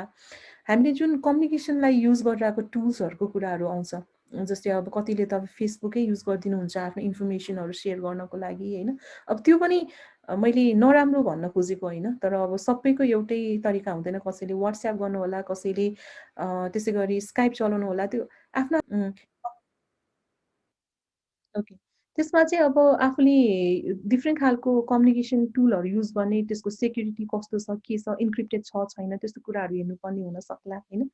अब हाम्रो अहिले नेपालमा सबभन्दा रमाइलो कुरा भनेको यो पाइरेटेड टुलहरू युज गर्ने हैन। अब त्यो पाइरेटेड टुल युज गर्नेको बेनिफिट एउटा होला, तर त्यसै गरी त्यसको ड्रब्याक्स पनि धेरै भइरहेको हुन्छ। पाइरेटेड टुल डेफिनेटली कसैले राख्ने भनेको त त्यत्तिकै त राख्दैन। राखेको मतलब त्यसमा केही न केही सेक्युरिटीको कुराहरू त राखेको हुनसक्छ, स्पाइवेयरहरू हुनसक्छ त्यहाँ हैन, भाइरसहरू चाहिँ आइरहेको हुन्छ पाइरेटेड टुलहरू राख्दाखेरि हैन, जुन चाहिँ अब हाम्रो पर्चेज भर्जन नलिकन पाइरेटेड टुलहरू युज गर्ने भयो। अनि कम्युनिकेसन अनइन्क्रिप्टेड कम्युनिकेसन्सहरू युज गर्ने। अब ल्यापटप पनि अब आफ्नो पर्सनल ल्यापटप युज गर्ने, जसमा चाहिँ अब अफिसको डेटा पनि राख्ने, पर्सनल डेटा पनि राख्ने, पर्सनल सफ्टवेयरहरू जुन हामीले चलाउँछौँ त्यो पनि राख्ने, जुन पनि कुराहरू पनि डाउनलोड गर्ने हैन, without knowing if that is good or not हैन। त्यो प्रडक्ट सफ्टवेयरहरू कसैले त अब आफूलाई फिसिङ गर्नलाई पनि कसैले एपहरू दिइरहेको हुनसक्छ। सबै कुरा हामी आफ्नो पर्सनल मोबाइल ल्यापटपबाट काम गर्ने, त्यसमा आफ्नो डाउनलोड्सहरू सबै त्यही अनुसारको गर्ने। अनि इमेल्सहरू लाइभ च्याटिङहरू गर्नमा पनि यस्तो टुलहरूको पनि धेरै भनरेबिलिटिजहरू पनि बेला बेलामा जुमकै पनि भनरेबिलिटिजहरू एकताका धेरै नै पपुलर भएको थियो हैन। त्यसो गरी यो कुराहरू चाहिँ भइरहेको भन्ने छ। अब यतातिर कस्तो छ भने अब मैले एक्सपेन्स गर्ने कि नगर्ने भने पनि अर्गनाइजेसनलाई गाह्रो छ हैन। अब लकडाउन त यत्तिकै फाइनेन्सियली पनि धेरै अर्गनाइजेसनहरूलाई बर्डन भइरहेको टाइममा एक त फेरि यो ह्याकिङ अट्याकहरू पनि आइरहेछ। पहिले पाइरेटेड टुल युज गर्दाखेरि त्यसमा पैसा परिरहेको थिएन। अब फेरि लाइसेन्स भर्जन लिउँ, विन्डोजको लाइसेन्स लिउँ, त्यसपछि एन्टिभाइरस लाइसेन्स लिउँ, त्यसपछि सबै कुराहरू लाइसेन्स लिन जाँदा मैले यो अफिस 365 को लाइसेन्स लिउँला, इमेलको लाइसेन्स लिउँला हैन। त्यसको एउटा कस्ट नै फेरि अर्गनाइजेसनलाई गाह्रो पनि हुन सक्ला हैन। त्यो भएर चाहिँ हाम्रो जहिले पनि डिफल्ट टु चाहिँ म फ्री भर्जन युज गर्छु, पाइरेटेड युज गर्छु भन्नेतिर पनि गइरहेको देखिरहेको छ। अब ओपन सोर्ससम्म पनि एउटा ठिकै होला, तर अब पाइरेटेडै युज गर्नु भनेको त अलि नराम्रै भयो। त्यसपछि अब यो अर्को कुरा आउँछ एक्सपेन्सको कुरा कि अब तर त्यो चाहिँ हामीले कता हेर्नुपर्छ होला भने मलाई अब यो कम्प्रोमाइज भयो भने एक्सपेन्सिभ हुन्छ कि होइन, मलाई चाहिँ मेरो बिजनेस त्यस्तो क्रिटिकल छैन कि मलाई कम्प्रोमाइज हुनु भन्दा पनि यो टुलहरू किन्नु बेसी एक्सपेन्सिभ पर्छ भन्ने डिसिजन चाहिँ अब बिजनेसले लिने टाइम भएको छ। अब त्यो चाहिँ बिजनेस टु बिजनेसले डिपेन्ड हुन्छ भन्ने कुराहरू छ। तर एउटा कुरा चाहिँ के चाहिँ हो भने जुन ठाउँमा हामीले अब पब्लिकको सेन्सिटिभ इन्फर्मेसन्सहरू हुन्छ, पब्लिकको डेटाहरू राखेको ठाउँहरू भयो, हाम्रो सबै डेटा चाहिँ हामीले यतिकै लिने तर अब डेटा सिक्युरिटी चाहिँ नगरिदिने भन्ने कुरा चाहिँ त्यो चाहिँ अलिक ग्रोइङ कन्सर्न चाहिँ भइरहेको देखिन्छ। अब यसमा हामीले के गर्ने त भन्दाखेरि चाहिँ मेरो एउटै मात्र मेन कुरा भनेको चाहिँ अवेरनेस हो हैन। जतिसुकै जेसुकै टुलहरू होला, अल्टिमेटली धेरै एक्सपर्ट्सहरू होला, जे होला, तर first line of defence is the awareness. हामीले त्यो एउटा चाहिँ अवेरनेस भनेको चाहिँ हामीले अब रिच गर्नुपर्ने टाइम हैन, जसले हामीले कसरी गर्न सकिन्छ, हामीले रिस्कहरू यस्तो यस्तो छ, यो कुराहरू हुनसक्छ भन्ने अवेरनेस हामीले दिनु भनेको that's the first line of defence in this information system and networks भनेर हामीले भन्न सक्छौँ। हामीले चाहिँ सेक्युरिटी अवेरनेसको चाहिँ हाम्रो फोकस चाहिँ सर्ट टर्मलाई र लङ टर्ममा हामीले कसरी यसको एटिट्युड चाहिँ हामीले हेर्ने भन्ने कुरा चाहिँ हेर्न जरुरी नै भइसकेको छ। हरेक अर्गनाइजेसनमा आइटी एक्सपर्ट्सहरू हुन सक्दैन, सबैले अफोर्ड पनि गर्न सक्दैन हैन। त्यो भएको भएर तर हामीले एउटा जेनरल अवेरनेस चाहिँ सबैलाई दिन सक्छौँ। यो टुल्सहरू कस्तो चलाउने हैन, यो फिसिङ इमेल्सहरू कसरी हामीले थाहा पाउने, कसरी यसको प्रिभेन्ट गर्ने, यस्तो खालको एउटा जेनरल इन्फर्मेसन सेयरिङ। पासवर्डको बारेमा हामीले विक पासवर्ड राख्नुहुन्न, किनभने पासवर्ड विकको पनि त अब आजकल त टुल्सहरू नै पाइन्छ, यो बब सुट टुलहरू छ जसबाट चाहिँ तपाईँले थाउजन्ड्स अफ पासवर्ड चाहिँ एकैचोटि गेस गरेर खुर्र वेबसाइटमा ट्रायल त टुलैबाट गरेर पासवर्ड निकाल्न सकिन्छ हैन। त्यो भएर आफ्नो पासवर्ड कोडहरू कम्प्लिकेटेड बनाउनु पर्यो, यस्तो कुराहरूको पनि इन्फर्मेसन किन भनेर बुझाउनु पनि पर्यो नि त। अब किन भन्ने कुराहरू बुझाउनु पर्यो होइन। अब इन्फर्मेसन प्लेन टेक्स्टमा राख्नु भएन। अब ओपन सोर्स अभोइड गर्ने भन्दै पनि अब प्रोप्राइटरी टुल युज गर्नेमा चाहिँ अब आफ्नो फिनान्सियल अफोर्डेबिलिटीको पनि कुराकानी आउँछ, तर एटलिस्ट त्यो चाहिँ युज नगर्नु, पाइरेटेड चाहिँ युज गर्नु भएन भन्ने कुरा भयो। बरु ओपन सोर्सहरू हेर्ने, आफूलाई पाइरेटेडै युज गर्नु सट्टा त बरु ओपन सोर्स युज गर्न सकिन्छ। र अझ बिजनेस क्रिटिकल छ भने त उसले प्रोप्राइटरी टुलहरू पनि जान सक्यो। अब यस्तै गरी चाहिँ अब अर्गनाइजेसनहरूमा आइटी पोलिसिज, आइटी गाइडलाइन्सहरू बनाउने होइन, आइटी अडिटहरू बनाउने, पिरियडिक डेटा ब्याकअपहरू लिने, इन्पोइन्ट सेक्युरिटीहरू इन्स्टल गर्ने होइन, डेटाहरू इन्क्रिप्ट गर्ने कम्युनिकेसनको लागि, 2 फ्याक्टर अथेन्टिकेसन्सहरू युज गर्ने, यस्तो अर्गनाइजेसनल लेभल इनिसिएटिभ्सहरू पनि लिन सकियो होइन। अनि त्यस्तै गरेखेरि अब हाम्रो अलिकति बिगर लेभलमा भन्दाखेरि चाहिँ अब इन्फ्रास्ट्रक्चरहरूको रिस्क एसेसमेन्ट गर्ने होइन, इन्फ्रास्ट्रक्चरमा इन्भेस्ट गर्ने, त्यसै गरी बेसिक सेक्युरिटी ट्रेनिङ सबैलाई दिने, डिजिटल प्रोसेसहरू र कन्ट्रोलहरूमा चाहिँ प्रिभेन्सन र एजिलिटीको लागि कामहरू गर्ने होइन, रिआर्किटेक्टहरू गर्ने, अनि एकाउन्टेबिलिटीहरू चाहिँ इन्क्रिज गर्ने, यस्तो खालको कुराहरू चाहिँ हामीले अर्गनाइजेसन स्ट्रेन्थेनमा गर्न सकिने कुराहरू चाहिँ भयो होइन। अब म थोरै टाइम चाहिँ यो अलिकति बिगर जस्तै अब त्यो मैले अघि नै भनेको चाहिँ जस्तै विथ ट्रेनिङ यताउति भने जस्तै अहिले चाहिँ अब सेक्युर अपरेटिङ सेन्टरको पनि कन्सेप्टहरू आइरहेको छ होइन, सेक्युरिटी इन्फर्मेसन एन्ड इभेन्ट म्यानेजमेन्टको कन्सेप्टहरू छन् होइन, त्यसै गरी म्यानेज सर्भिसेसको कन्सेप्टहरू छन्, जसलाई चाहिँ सिमहरू युज गर्ने सेक्युरको लागि, सोरको युजेस गर्ने, इन्टरनेसनली त अब यो धेरै युजेस भइरहेको छ, अटोमेसन्सहरू युज गर्ने, कुनै एउटा इन्सिडेन्ट भएको छ भने त्यसलाई रोक्नको लागि अटोमेसन्सहरू युज गर्न सकिन्छ। अहिले मेसिन लर्निङको युजेस पनि बढ्दो छ, जसबाट चाहिँ जस्तै एउटा इक्जाम्पल के हुनसक्छ भने तपाईँ सधैँ 9 to 5 काम गर्ने इम्प्लोइ पहिले पनि 9 to 5 बजे नै डेटा मात्र ट्रान्सफर हुने, अचानक राति 12 बजे चाहिँ तपाईँको डेटाहरू चाहिँ ट्रान्सफर भइरहेको छ, विच इज अड नि त। त्यस्तो खालको इन्सिडेन्टहरू पनि मेसिन लर्निङ युज गरेर चाहिँ पत्ता लगाउन सक्ने टुल्सहरू पनि आइसकेको छ होइन। अब टुल्स त अब सेकेन्ड लेभल थर्ड लेभलको कुराकानीहरू भयो होइन। अब बिजनेस क्रिटिकल इन्फ्रास्ट्रक्चरले यस्तो कुराहरू पनि हेर्न सक्यो। अब तर अब एउटा कुरा चाहिँ के हो भने अब हामीले चाहिँ हाम्रो नेक्स्ट जेनेरेसन र अहिलेको जेनेरेसनलाई पनि यो साइबर एक्टिभिटीमा चाहिँ हामीले अवेर गराउनुपर्छ, प्रिपेयर गराउनुपर्छ। अब यसमा चाहिँ अब कस्तो छ भने अहिले एकदम साइबर सेक्युरिटीमा काम गर्ने प्रोफेसनल्सहरूको कमी भइरहेको देखिएको छ, जसमा चाहिँ एकदम धेरै सर्टेज हुन्छ भन्ने कुरामा अब हामीले हाम्रो पर्सनलहरू नै त्यसमा ह्युमन रिसोर्सेसहरू नै त्यसमा चाहिँ प्रिपेयर गराउने भन्ने एउटा हुन सक्यो। र अर्को कुरा भनेको जति पनि यो अट्याकहरू आइरहेको छ त्यसको अट्याकहरूको चाहिँ थ्रेट इन्टेलिजेन्स सेयरिङ प्लेटफर्म चाहिँ अब हामीले बनाउनु पर्ने निड जस्तो देखिएको छ। जस्तो अहिले जति पनि अट्याकहरू आइरहेका छन्, कहाँबाट आइरहेको त्यो इन्फर्मेसन्सहरू चाहिँ नेसनल्ली इन्टरनेसनल्ली चाहिँ एउटा प्लेटफर्म बनाएर सेयर गर्ने, त्यस्तो खालको थ्रेट इन्टेलिजेन्स प्लेटफर्मको निडहरू पनि देखिएको छ होइन। अब म लास्टमा यति मात्र भन्न चाहन्छु होइन, म ठ्याक्क यो त्यही 1 घन्टा अलिअलि पनि त्यो लिए तापनि अब हाम्रो इन्सिडेन्टहरू छन्, कहिले पनि रोकिँदैन। अब हामीले हाम्रो देश चाहिँ अब अलिकति ठुल्ठुलो देशको बिचमा छ होइन, त्यही भएर अब इन्भेस्टमेन्ट पनि अब अहिले त अब फेरि कोरोनाकै मारमा परिरहेको बेलामा के कति कहाँ इन्भेस्ट गर्ने भन्ने त कुराहरू छँदै नै छ। अब त्यसमा पनि तर एउटा चाहिँ अब चाहिँ के चाहिँ सोच्नु जरुरी भइसक्यो भने ब्रिज चाहिँ अब हुँदै हुँदैन होइन है, यो चाहिँ हुनसक्छ है। यो ब्रिज चाहिँ अब हामीले हुनसक्छ र यसको बारेमा चाहिँ हामीले रिजिलियन्ट भएर बस्नुपर्छ होइन। हाम्रो ब्रिज भयो भने चाहिँ हामीले डिफेन्ड गर्न सक्नुपर्छ र हामीले चाहिँ सेक्योर बनाउनको लागि चाहिँ प्रिपेयर हुनुपर्छ भन्ने कुराहरू नै म लास्टमा भनेर यो सानो कुरा कन्क्लुड गर्न चाहन्छु होइन।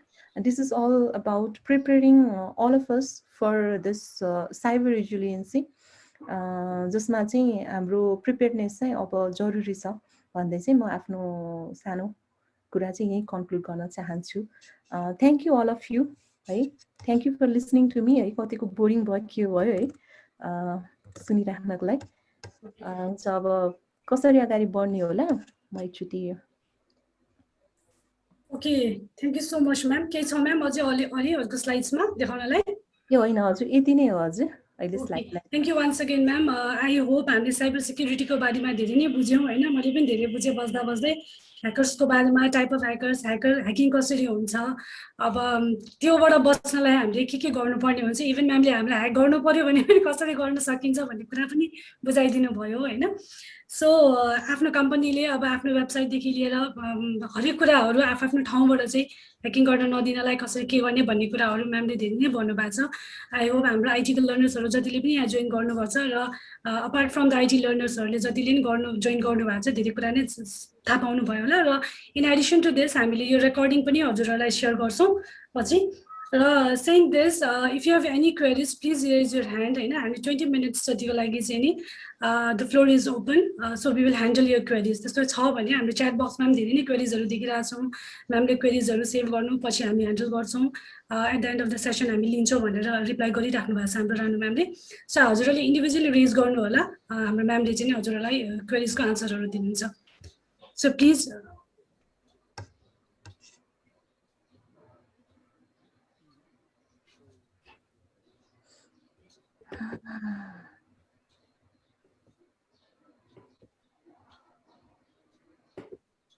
मलाई यो प्रोभाइड गर्नु भएको बोल्नुको लागि हजुर हजुर ए हजुर मेरो चाहिँ क्वेरी के छ भन्दाखेरि लाइक अब हामीले चाहिँ यो साइबर सेक्युरिटी थ्रेट के हो कसरी हुन्छ भन्ने कुराहरू त बुझ्यौँ होइन बट लाइक हुन्छ नि हामीलाई त्यस्तो अब हाम्रो वेबसाइट अब क्रास भयो अथवा हाम्रो त्यस्तो सोसियल मिडियाको पासवर्डहरू ह्याक भयो त्यस्तो एउटा कुनै हामीलाई चाहिँ त्यो एट्याक नै भइहाल्यो भनेदेखि चाहिँ हामीले त्यसलाई चाहिँ कसरी एड्रेस गर्ने भन्ने कुरा चाहिँ मैले अलिकति म्याडमले खुवाउनु भएन सायद अब समयको अभाव पनि अथवा उहाँको अब त्यति नै थियो होला प्रेजेन्टेसन होइन अनि यसलाई चाहिँ के अलिकति छोटकरीमा कसरी के भन्ने कुरा चाहिँ भनिदिन सकिन्छ म्याम प्लिज ए हुन्छ स्योर जस्तै अब वेबसाइटको केसमा भनौँ होइन अट्याकहरू चाहिँ भएपछि के गर्ने र ब्याङ्किङको पनि क्वेसन्सहरू सोध्नु पाइरहेको रहेछ अब त्यसमा चाहिँ यस्तो छ हेर्नुहोस् है अब वेबसाइटको केसमा पनि अहिले चाहिँ एकदमै धेरै ह्याकिङहरू चाहिँ आइरहेको छ अब जस्तै त्यसमा चाहिँ एउटा चाहिँ अब जस्तै अब टप 10 ओएप्स टप 10 को भनरेबिलिटिजहरू भन्छन् जसमा अहिले धेरै भइराखेको भनेको क्रस साइट स्क्रिप्टिङ अट्याक होइन त्यसमा चाहिँ अहिले कसरी प्रिभेन्ट गर्न सकिन्छ भन्ने कुरामा पनि म एउटा चाहिँ किन भइरहेको छ पनि भनिदिन्छु जस्तै के हुन्छ भने अब जस्तै प्रोग्रामिङ ल्याङ्ग्वेजमा पनि अब कुनै न कुनै वेबसाइट बनाउँदा केही न केही प्रोग्रामिङ ल्याङ्ग्वेजमा हामीले या कुनै अपरेटिङ सिस्टममा बनाएको हुन्छ कुनै केमा बनाइरहेको हुनसक्छ हाम्रोमा के भइदियो भने जस्तै आज मैले 1 वर्ष अगाडि कुनै वेबसाइट बनाएँ त्यो बेलामा मैले मेबी PHP मा बनाएँ या पाइथनमा बनाएँ या .NET मा बनाएँ त्यो बेलाको जुन फ्रेमवर्कमा बनाएँ त्यो बेलाको लाइब्रेरी युजहरू गरेर बनाएँ हाम्रो के भइदिन्छ भने एभ्री मन्थ चाहिँ त्यही लाइब्रेरीमा पनि भनरेबिलिटिजहरू आइदिइरहेको छ अनि त्यो जुन चाहिँ यो पब्लिसै भइरहेको हुन्छ कि तपाईँको यो लाइब्रेरीमा यो भनरेबिलिटिजहरू आइरहेको छ यो त्यही भएर यो लाइब्रेरी अपग्रेड गर होइन त्यही भएर यो भर्जन अपग्रेड गर भनेर कुनै वेबसाइटहरू जुनसुकै तपाईँले प्रोग्रामिङ ल्याङ्ग्वेज या फ्रेमवर्क युज गरेर बनाउनु भएको छ त्यो सेक्युरिटी वाइज चाहिँ एभ्री मन्थ 2 मन्थ्स 3 मन्थ्समा मेजर माइनर ट्राइबल भनरेबिलिटिजहरू चाहिँ आइ नै रहेको हुन्छ सो भएर एउटा सबभन्दा इम्पोर्टेन्ट कुरा के हुन्छ भने त्यो भनरेबिलिटिज आउनु बित्तिकै इनकेस मैले त्यो वेबसाइट कुन ल्याङ्ग्वेजमा बनेको भनेर थाहा पाएँ र मैले इनकेस हेरेँ यो त PHP मा बनेको रहेछ कति अगाडि बनेको 1 वर्ष अगाडि बनेको रहेछ भनेपछि म आज गएर PHP को म त्यो भनरेबिलिटिजहरू खोलेर लाइब्रेरी नयाँमा पुरानामा यो भनरेबिलिटी छ भनेपछि अट्याक गर्न सजिलो भयो नि त त्यो भएर एउटा कुरा त मोस्ट इम्पोर्टेन्ट गर्नुपर्ने भनेको हामीले जुन सफ्टवेयरहरू युज गरेको छ त्यो चाहिँ अपग्रेड गरिराख्नु पर्ने हुन्छ जहिले पनि मैले 1 वर्ष 2 वर्ष अगाडि बनाएको सफ्टवेयर आजको स्टेटमा मेबी त्यो 1 वर्ष अगाडि सिक्योर होला आजको स्टेटमा हुँदैन सो हामीले रेगुलरली सफ्टवेयर अपग्रेड चाहिँ गरिराख्नु पर्ने हुन्छ whether we are using a website or any other software we are using त्यो चाहिँ हामीले आजको डेटमा लेटेस्ट अपग्रेड नगर्यो भने चाहिँ जुन चाहिँ लाइब्रेरिजहरू या whatever framework we are using त्यो भनरेबल त्यसमा भनरेबिलिटी आउनु बित्तिकै हाम्रो प्रडक्ट भनरेबल हुन्छ त्यो फर्स्ट पोइन्ट सेकेन्ड पोइन्ट भनेको चाहिँ हामीले प्रडक्ट डेभलप गर्दा नै कति कुराहरू मिस गरिरहेका हुन्छौँ जस्तै एउटा क्रस साइट स्क्रिप्टिङहरू नै भन्यो जस्तै मतलब हाम्रो त्यो फर्महरूमा चाहिँ स्क्रिप्टहरू घुसाउन मिल्ने होइन त्यस्तो खालको विक लिङ्क्सहरू चाहिँ हामीले कोडिङ गर्दाखेरि छुट्याइरहेको हुन सक्छौँ जसमा पनि अहिले कस्तो धेरै टुल्सहरू चाहिँ पाइन्छ जस्तै डेभलपमेन्ट गर्दै अब सोनार क्युब भन्ने टुलहरू पनि छ होइन जसले चाहिँ भल्स भन्ने टुलहरू छ क्वाल्स भन्ने छ नेससहरू छ होइन यस्तो टुलहरूले चाहिँ तपाईँको प्रडक्टको चाहिँ भनरेबिलिटी एसेसमेन्टहरू गर्न मिल्छ होइन जसमा चाहिँ यो तपाईँको यो एट्याकहरू चाहिँ तपाईँको प्रडक्टमा छ कि छैन भन्ने कुराहरू हेर्न मिल्छ र भएको केसमा जहाँ छ त्यहाँ फिक्स गर्नुपर्छ होइन फिक्स गर्ने तरिका चाहिँ सफ्टवेयरमा फरक तरिकाले हुन्छ तपाईँले एउटा कोडिङ ल्याङ्ग्वेजमा गरेको भयो भने त्यसको फिक्स पाइन्छ जसलाई त्यो गर्नु चाहिँ पर्यो होइन त्यो छ कि छैन भनेर एकचोटि तपाईँको कोडहरू चाहिँ स्क्यान गर्न मिल्छ ओपन सोर्स टुलहरू पनि पाइन्छ त्यसको लागि कोड स्क्यान गर्नको लागि होइन त्यो चाहिँ तपाईँले कस्तो छ भने एज एन डेभलपर बनाइरहेको छ भने गर्नु पर्यो तपाईँको प्रडक्टै तपाईँको कम्पनीमा राखिराख्नु भएको छ भने त्यो स्क्यान चाहिँ गरिराख्नु पर्यो र त्यसले जुन रिपोर्ट दिन्छ त्यो रिपोर्ट दिएपछि त्यो फिक्स गरेर अनि बल्ल कन्टिन्युस सफ्टवेयरहरू चाहिँ अपग्रेड गरिराख्नु पर्यो जसबाट चाहिँ हामीले एउटा चाहिँ भनरेबिलिटिजहरूबाट चाहिँ बच्न सक्यो वेबसाइटकै केसमा भन्नुपर्दा मैले एउटा देखेको चाहिँ के छ भने जस्तै अब हामीले एचटिटिपी युज गर्नु भनेको चाहिँ इट्स रियली नट सेक्योर होइन एचटिटिपिएस युज गर्नुपर्छ अब एचटिटिपिएस युज गर्दाखेरि पनि कस्तो छ भने यो एसएसएल सर्टिफिकेटहरू चाहिँ पर्चेज गर्नुपर्ने हुन्छ र मैले अहिले धेरै जस्तो नेप्लिज अर्गनाइजेसनहरूको देखेको चाहिँ एसएसएल सर्टिफिकेट चाहिँ पर्चेज छैन कतिले फ्री युज गरेको होला कतिको एसएसएल सर्टिफिकेटै आफैले जेनेरेट गरेको युज गरेर त्यति पनि गरे भए हुन्थ्यो त्यति पनि गरेको छैन होइन तर त्यो अलिकति सेक्योर बनाउने भए एसएसएल सर्टिफिकेट किनेर त्यो कुराहरू राख्नुपर्ने हुन्छ होइन so there are definitely basic guidelines जुन एउटा सफ्टवेयर प्रडक्टको चाहिँ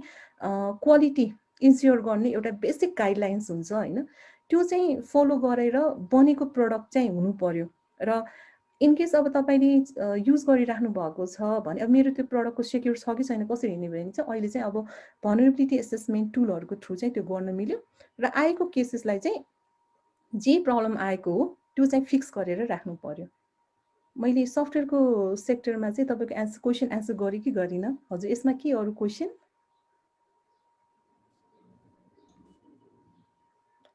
त्यो सफ्टवेयर वेबसाइटको कुरामा त उयो भयो कि क्वेरी मेरो फुलफिल नै भयो यसमा चाहिँ अब अर्को चाहिँ सोसियल मिडिया हजुर अब यसमा पनि हजुर भन्नुहोस् त्यो त अब सोसियल मिडियामा चाहिँ जस्तै अब हाम्रो इन्फर्मेसनहरू लिक हुने अथवा पासवर्ड ह्याक हुने अथवा हाम्रो त्यस्तो डाटाहरू चाहिँ अब त्यसरी चोरिने जस्तो केसेसहरू भयो भने त्यसलाई चाहिँ कसरी ह्यान्डल गर्ने भन्ने कुरा चाहिँ मेरो नेक्स्ट क्वेसन थियो त्यसमा पनि म एड गर्न चाहन्छु होइन जस्तै एउटा भनेको सफ्टवेयरबाटै भयो होइन सफ्टवेयरबाट चाहिँ हाम्रो डेटाहरू ब्रिच हुन सक्ने अब त्यो सोसियल मिडियामा अझ अहिले त डार्क वेबमै पब्लिसहरू गरेको केसेसहरू छ भाइनेटको डेटा डार्क वेबमै पब्लिस भएको थियो होइन अब अहिले त्यस्तो केसेसहरूलाई कसरी रोक्ने भन्ने पनि त्यसमा डिफ्रेन्ट खालको कुराहरू छ फर्स्ट कुरा भनेको चाहिँ फर्स्ट अट्याक हुने केस भनेको चाहिँ तपाईँको सफ्टवेयरबाटै हो प्रडक्टबाटै हो होइन तपाईँलाई प्रडक्ट कतै चाहिँ तपाईँको प्रडक्टमा जस्तै फुडमान्डुको भएको त प्रडक्टकै डेटाहरू त्यहाँबाट लिक भएको थियो होइन अब त्यो केसमा त तपाईँको प्रडक्ट जुन प्रडक्टमा तपाईँले डेटाहरू राखिराख्नु भएको छ त्यो प्रडक्ट सेक्योर हुनु पर्यो त्यो प्रडक्टको सिक्युरिटी टेस्ट हुनु पर्यो र त्यहाँबाट चाहिँ डेटा चाहिँ जान दिनु भएन तपाईँले किनभने एटलिस्ट त्यो चाहिँ इन्स्योर गर्नुभयो जुन प्रडक्ट तपाईँले अब अहिले दराज युज गर्नु भइरहेको होला या पेमेन्ट गेटवेजहरू युज गर्नु भइरहेको सबैले आफ्नो प्रडक्ट कुनै कसैले एप युज गर्नुभएको कसैले मोबाइल कुनै न कुनै प्रडक्टै युज गर्नुभएको छ हुँदाहुँदै अब यो नागरिक एपको पनि कुरा आएको छ होइन नागरिक एपको पनि डेटा त कतै न कतै डेटा सेन्टरमा त होस्टेड छ सो पहिला चाहिँ कहाँ हामीले प्रोटेक्ट गर्नु पर्यो भने जुन एप्लिकेसन लेयर भन्छ होइन एप्लिकेसन लेयर भन्नु मतलब माथिको टप लेयर जहाँबाट चाहिँ हाम्रो सफ्टवेयरहरू हुन्छ त्यो सफ्टवेयरमा चाहिँ अट्याक हुने सर्फेसहरू चाहिँ हामीले पहिला त्यहाँ चाहिँ हामीले प्रोटेक्ट गर्नु पर्यो सफ्टवेयरहरू चाहिँ क्वालिटीको बनाउनु पर्यो सफ्टवेयरहरूको चाहिँ कतै पनि त्यहाँ चाहिँ अट्याक हुने डिडोस अट्याकदेखि लिएर अरू जुन क्रस साइट स्क्रिप्टिङ एक्सएसआरएफ भन्ने चाहिँ सबै खालको अट्याकहरू प्रिभेन्ट गरेर गर्नु पर्यो फर्स्ट लेयर त्यो अब सेकेन्ड कता हुनसक्छ भने सेकेन्ड भनेको चाहिँ तपाईँको डेटा चाहिँ तपाईँको सिस्टममा छ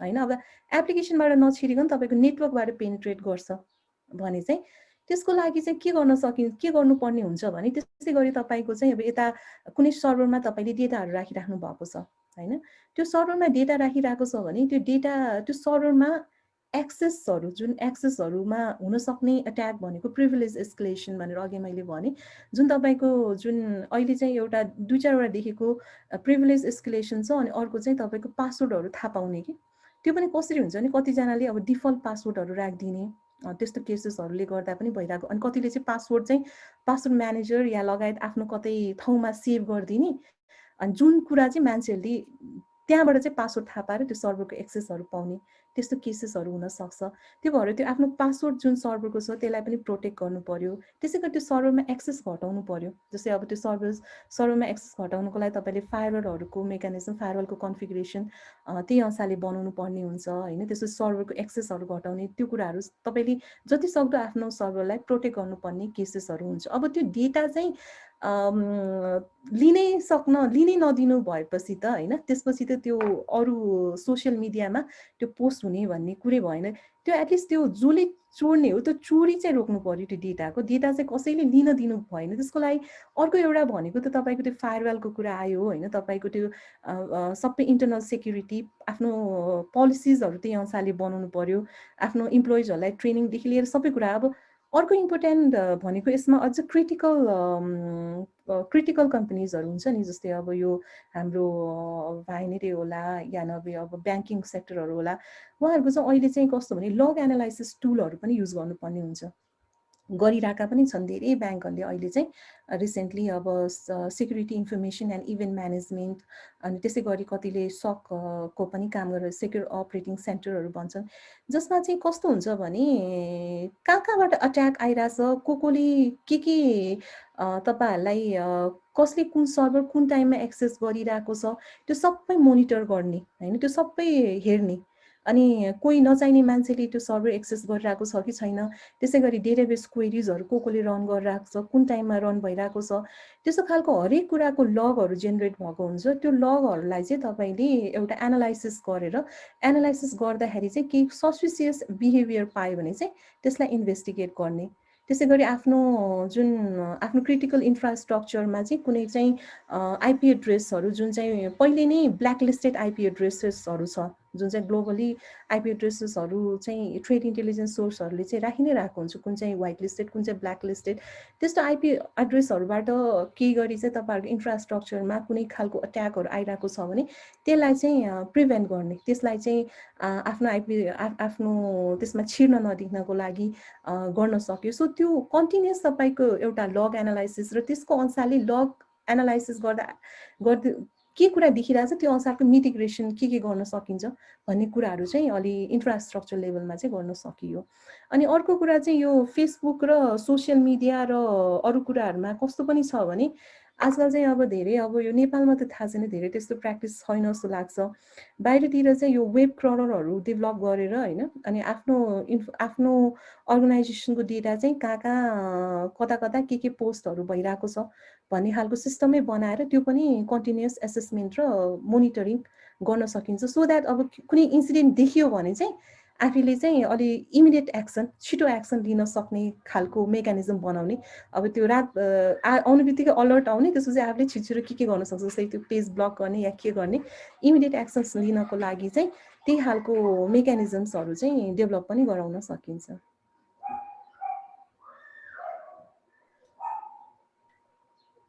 जेनिसजीको क्वेरिज फुलफिल भयो जेनिस विष्टजी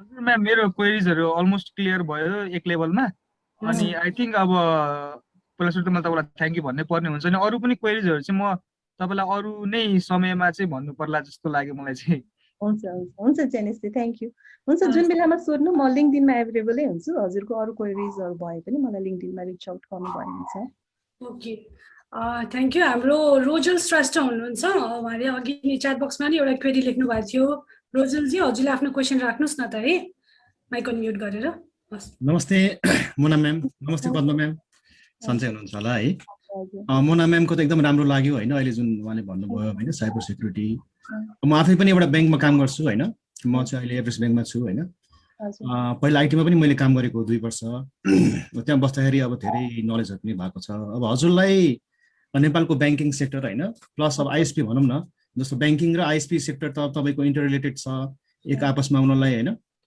जस्तो ब्याङ्कले आइएसपी युज गरेको हुन्छ होइन, अब आइएसपीसँग पनि ब्याङ्कको त इन्टिग्रेसन हुन्छ। अब हजुरलाई कस्तो लाग्छ ब्याङ्किङ, नेपालको ब्याङ्किङको तपाईँको जुन सेक्युरिटी छ होइन, जस्तो ब्याङ्कले त अब विन्डोज भन्दा पनि लिनक्स युनिक्समा बढी होइन तपाईँको डाटाबेसहरू मेन्टेन गरेको छ, राउटरहरू भयो, फायरवलहरू भयो, पोलिसीहरू भयो। अब तैपनि अब थ्रेटहरू चाहिँ छ ब्याङ्कहरूमा होइन, ब्याङ्कले राम्रै इन्भेस्टमेन्ट पनि गरेको छ जस्तो सेक्युरिटीमा। हुन त आइएसपीमा पनि त्यो होला होइन, आइएसपीको ठ्याक्कै थाहा भएन मलाई। अब यसमा हजुरलाई कस्तो लाग्छ नेपालको ब्याङ्किङ सिस्टम कति सेक्योर छ अथवा आइएसपी कतिको सेक्योर छ?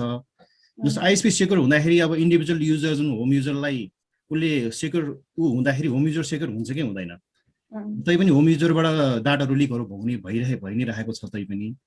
यसमा के छ हजुरलाई कस्तो लाग्छ नेपालको चाहिँ सिनेरियोमा चाहिँ? नेपालको सिनेरियोमा चाहिँ अब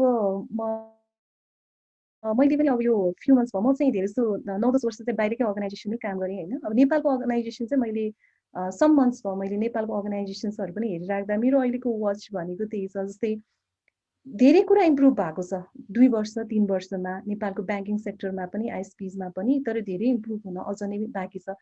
तर सबैको मेच्युरिटी लेभल एउटै नै चाहिँ देखिएको छैन, अब सबैको फरक छ। अब त्यसमा डेफिनेटली एउटा कुरा भनेको चाहिँ फिनेन्सियल फ्याक्टरले पनि प्ले गरिरहेको छ कि जस्तो लाग्छ कि, किनभने भनिहालेँ नि महँगो छ होइन। एकैचोटि अब ओएसमा भनरेबिलिटी आउँछ, ओएस अपग्रेड गरौँ, सस्तो छैन, त्यत्रो ठाउँमा चेन्ज गर्नुपर्छ।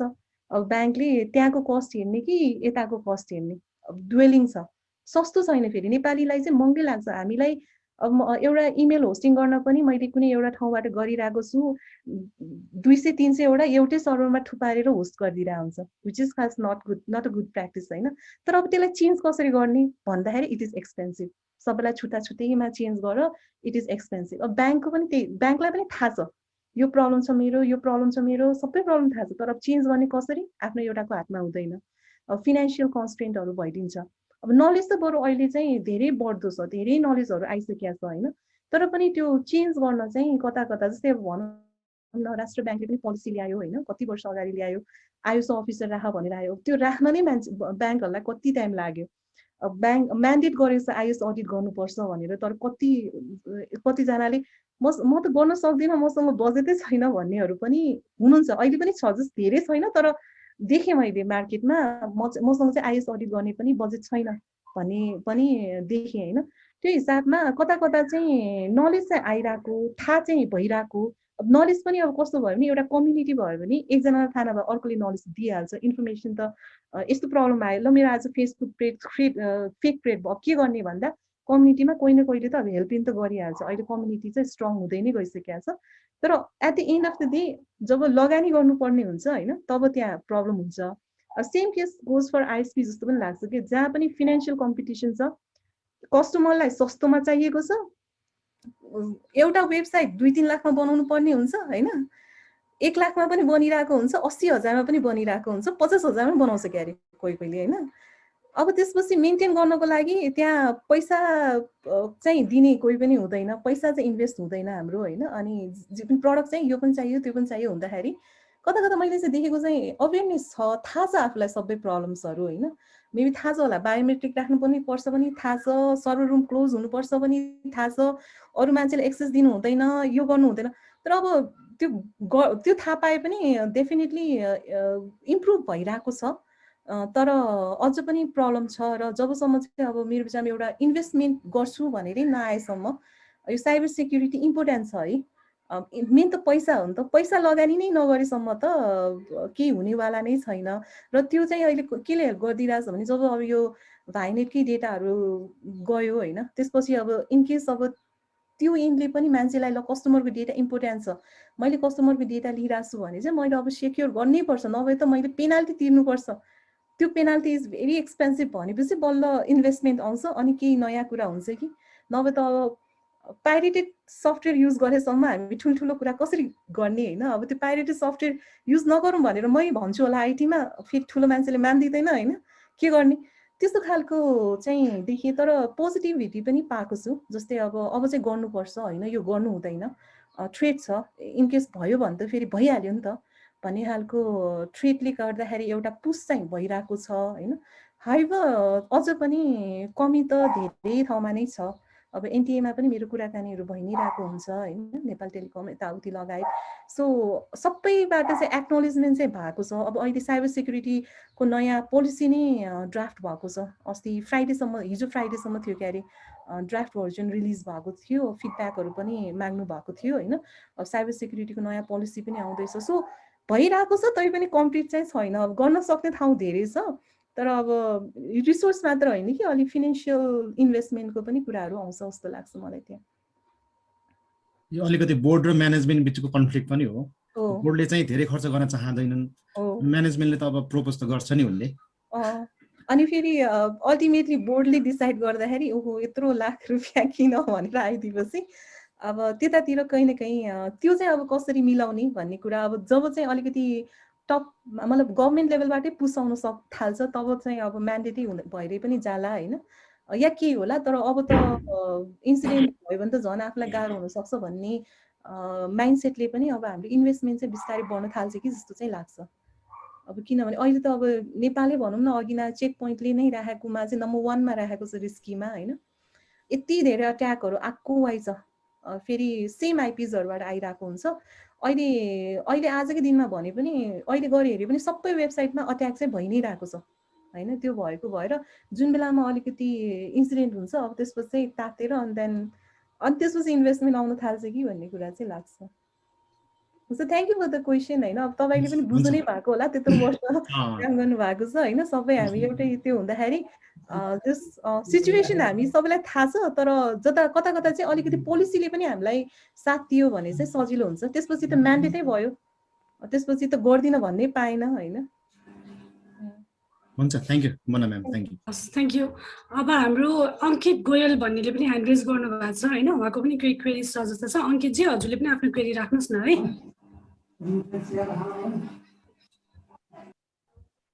Hello ma'am. हजुर नमस्ते म्याम, मेरो चाहिँ एउटा सानो लेभलको क्वेरी छ। हजुर। Since nowadays we are all surrounded by social media होइन, हजुरले पनि भन्नुभएको थियो एभ्रिथिङ इज इन्टरलिङ्क्ड, अनि we also share so many crucial informations, vital informations आफ्नो सोसियल मिडियामा, फेसबुक, व्हाट्सएप, वाइबर। अनि रिसेन्टली मैले एउटा देखेको थिएँ कि व्हाट्सएप अकाउन्टहरू पनि ह्याक हुँदै थियो। So in such cases how do we handle those things from our end? Thank you for the question होइन। अब यस्तोको लागि चाहिँ मेरो एउटै मात्र कस्तो छ भने रिकमेन्डेसन, हाम्रो चाहिँ जति पनि सोसियल मिडिया हुन त अब फेसबुक पनि इन्क्रिप्टेडै भन्छ, जुम पनि इन्क्रिप्टेडै भन्ला होइन, सबै कुरा भने पनि हामीले जति पनि हाम्रो सोसियल मिडिया र हामीले च्याटमा या अरू ठाउँमा हामीले पोस्ट गर्नेमा कहिले पनि हाम्रो सेन्सिटिभ इन्फर्मेसन, अफिसियल इन्फर्मेसन चाहिँ we cannot communicate in these tools. जहिले पनि हामीले युज गर्दा चाहिँ टुल्स चाहिँ if we are working on some sensitive organization, tools चाहिँ हामीले राम्रो नै चुज गर्नुपर्छ। र टुल्समा मैले भन्दै मैले अघिना पनि भने 1 मन्थ ब्याक क्वाल्स आफै ह्याक भयो होइन। क्वाल्स भनेको चाहिँ भनरेबिलिटी एसेस गर्ने टुल हो, त्यो आफै पनि ह्याक हुन्छ भनेपछि टुल्सलाई ह्याक गर्नु मेरो विचारमा धेरै गाह्रो ठुलो कुरा हुँदैन। Every tool can be some way in some how कुनै न कुनै टाइममा कम्प्रोमाइज गर्न सकिने खालकै सोर्सेसहरू हो। अब कहिले man in the middle attack भनौँ या अरू अट्याक भनौँ, व्हाट्सएप भनौँ, जुम भनौँ, फेसबुक भनौँ, ट्विटर भनौँ, irrespective of whatever it is होइन, त्यो कम्प्रोमाइज हुन सक्छ नै। अब त्यसको लागि चाहिँ हामीले सक्दो के चुज गर्नु पर्यो भने एक्चुअली टुल्सहरूमा चाहिँ हामीले कन्टिन्युस अलिकति बरु हाम्रो सेन्सिटिभ कन्टेन्ट छ भने चाहिँ अलिक ट्रस्टेड टुल्सहरू हामीले किन्न सक्यो होइन। अनि त्यसैको थ्रु चाहिँ इन्क्रिप्टेड कम्युनिकेसनमा चाहिँ हामीले गर्नु पर्यो। जस्तै अब इमेलबाट पनि जिपिसी किल चेन, जिपिसी टुल किट भनेर युज गर्नु मिल्छ। इमेल पनि हामीले सर्भरमा त इमेल हाम्रो हुन्छ नि त सबै, सो त्यो पनि त ह्याक हुनसक्छ नि त। जहिले पनि पब्लिक प्राइभेट इन्क्रिप्सन गरेर चाहिँ सेन्सिटिभ इन्फर्मेसन चाहिँ हाम्रो इन्क्रिप्ट गरेर इन्क्रिप्टिङ टुलहरू युज गरेर पठाउने, इमेलबाट गर्ने, च्याटबाट भन्दा इमेलबाट गर्ने, त्यो इमेल पनि इन्क्रिप्ट गरेर पठाउने।